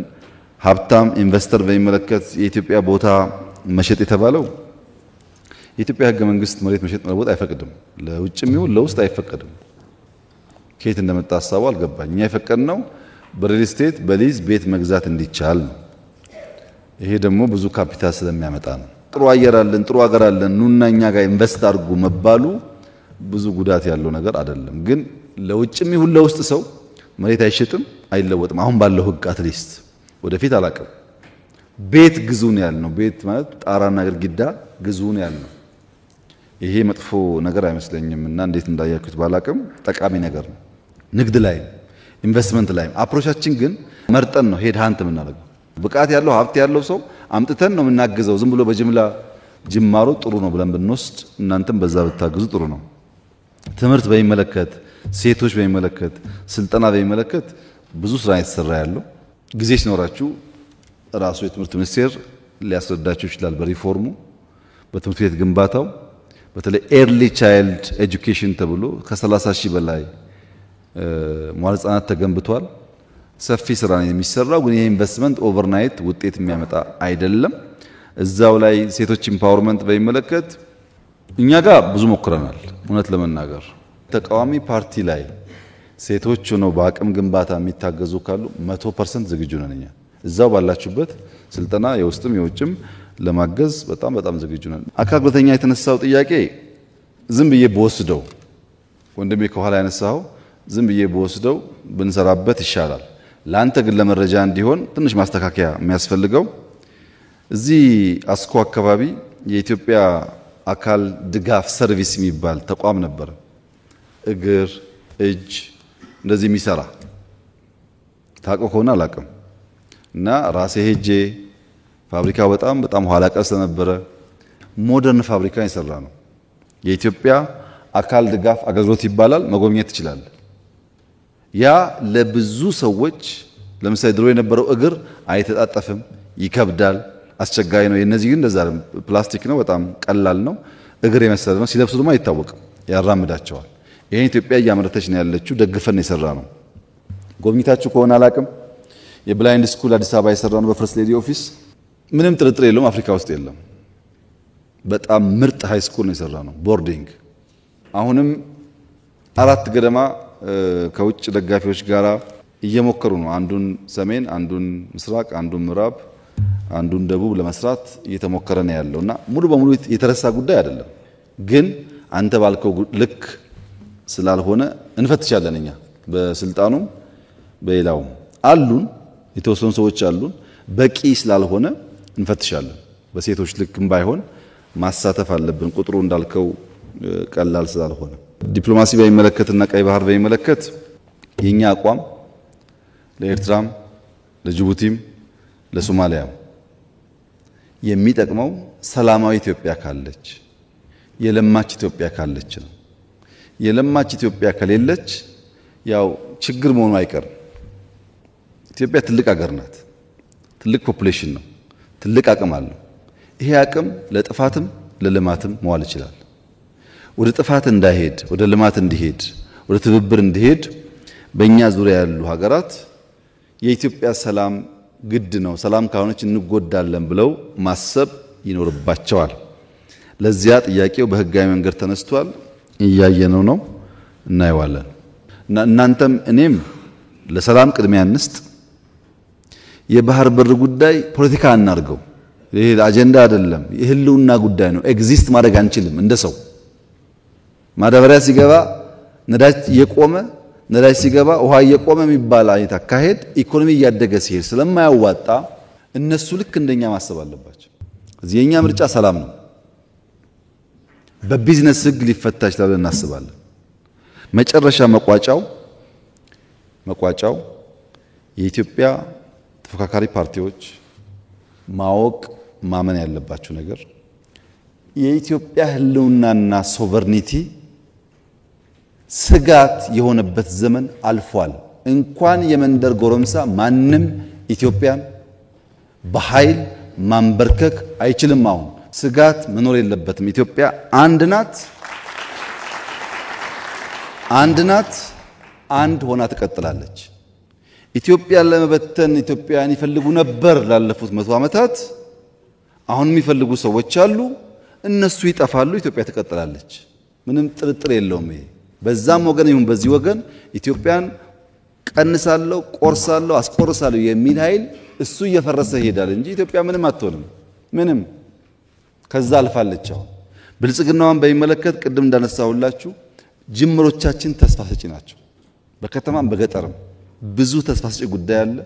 እድገታችንም ይጨምራል፣ ኤክስፖርታችን ይጨምራል፣ ገበያችን ይጨምራል፣ እንደ መንግስት ያለን ቁመና ይጠናከራል።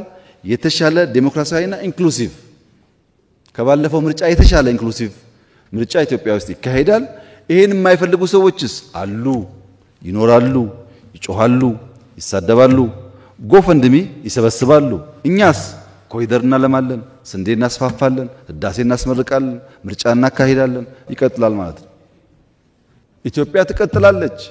የሚጮህ ድምጽ፣ የሚሳደብ ድምጽ፣ ተስፈኛ ድምጽ ሁሉ ይጥፋ ብላችሁ አታስቡ። እነሱ ይሳደቡ፣ እናንተ ስሩ። እኛ የምናደርገው እንደሱ ነው። ታሪክ እንዴት ይመዘናል እናየዋለን። ችግር የለው። መስራት የሚፈልጉ ብቃት ያላቸው ሰዎች ከእናንተም ውስጥ እንዲበዙ ነው የምንፈልገው። በስተው ተባብረን ኢትዮጵያን እናጽና እናልማ። በሐሳብ ካልተግባባን ችግር የለውም፣ ችግር እኮ የለውም። እንከራከራለን፣ እንጨቃጨቃለን፣ ግን ኢትዮጵያን በጋራ እናለማለን። በዛ መንገድ እኛ ዝግጁ ነን። ምህዳር እንዲሰፋ እኛ የቸገረን አብረን እንስራ ስንል እኛ ጋር እየሰሩ ሽፍታ የሚያግዙ ነው አስቸጋሪ ሆኖ የምናገኛቸው። ኢንክሉዚቭ ናሽናል ዲያሎጉን በጋራ እናሳካ፣ ትግራይን ጨምሮ ለማንም ጠቃሚ ነገር ነው።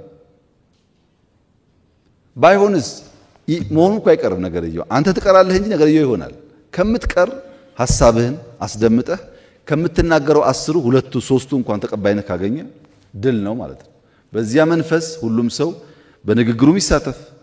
በሚቀጥለው ምርጫ ተጠናክራችሁ ተሰባስባችሁ ማክሲመም ድጋፍ እናደርጋለን። አብረን በሰላማዊ መንገድ እንታገላለን። አሁን ደግሜ ማረጋገጥላችሁ ነገር ባለፈው ብያችኋለሁ። አብላጫ ሲት በፓርላማ ካገኙ እመኑኝ 97 ኢትዮጵያ ውስጥ አይደገምም። አመስግነን ሰተንም እንሄደውኛ አይደገምም እሱ። እናንተ ግን አሁን ባላችሁበት ሁኔታ ያን ነገር ማሳካት ስለሚያስቸግር ሰብሰብ ማለትን እመኑ። 10ም አገኙ 20ም አገኙ እኛ ካሸነፍን አብረናችሁ እንሰራለን። ካሸነፋችሁ እንሰጣችኋለን። በምን? በሰላማዊ ምርጫ። ወይ ተሸነፋችሁ አብሮ ለመስራት ተዘጋጁ፣ ወይ አሸነፋችሁ በሰላም ለመቀበል ተዘጋጁ። ከዚህ ውጭ ያለው ምርጫ ብዙ አያዋጣም። ኢትዮጵያ አሁን በሽፍታ በክላሽ በመናምን አልፈናል። ከዛ 100 ዓመት ቢታገል ማንም ሰው በክላሽ አያሸንፈንም። 100 ዓመት ጥቅም የለውም። ከመጡስ እንቀበላለን። ለምን? ለኢትዮጵያ ሰላም ሲባል። ቤኒሻንጉል ተቀብለናል፣ ታውቃላችሁ። አፋር ተቀብለናል። አልመጣም ካለስ በጋራ ሆነን እኛ በህግ እንታገል። እዛም እዚህም አንቁም። የሚያዋጣው በጋራ ሆነን ኢትዮጵያን ብናበለጽግ ነው። ይሄን ካልኳችሁ ከሰጣችሁን ኢንፑቶች አቶ አደን ብዙውን ፖይንት ይዟል። በመንግስት ደረጃ የሚታዩትን አብዛኛው ሚኒስትሮች ከየትኛውም ፓርቲ ቢሆኑ ይዘዋል።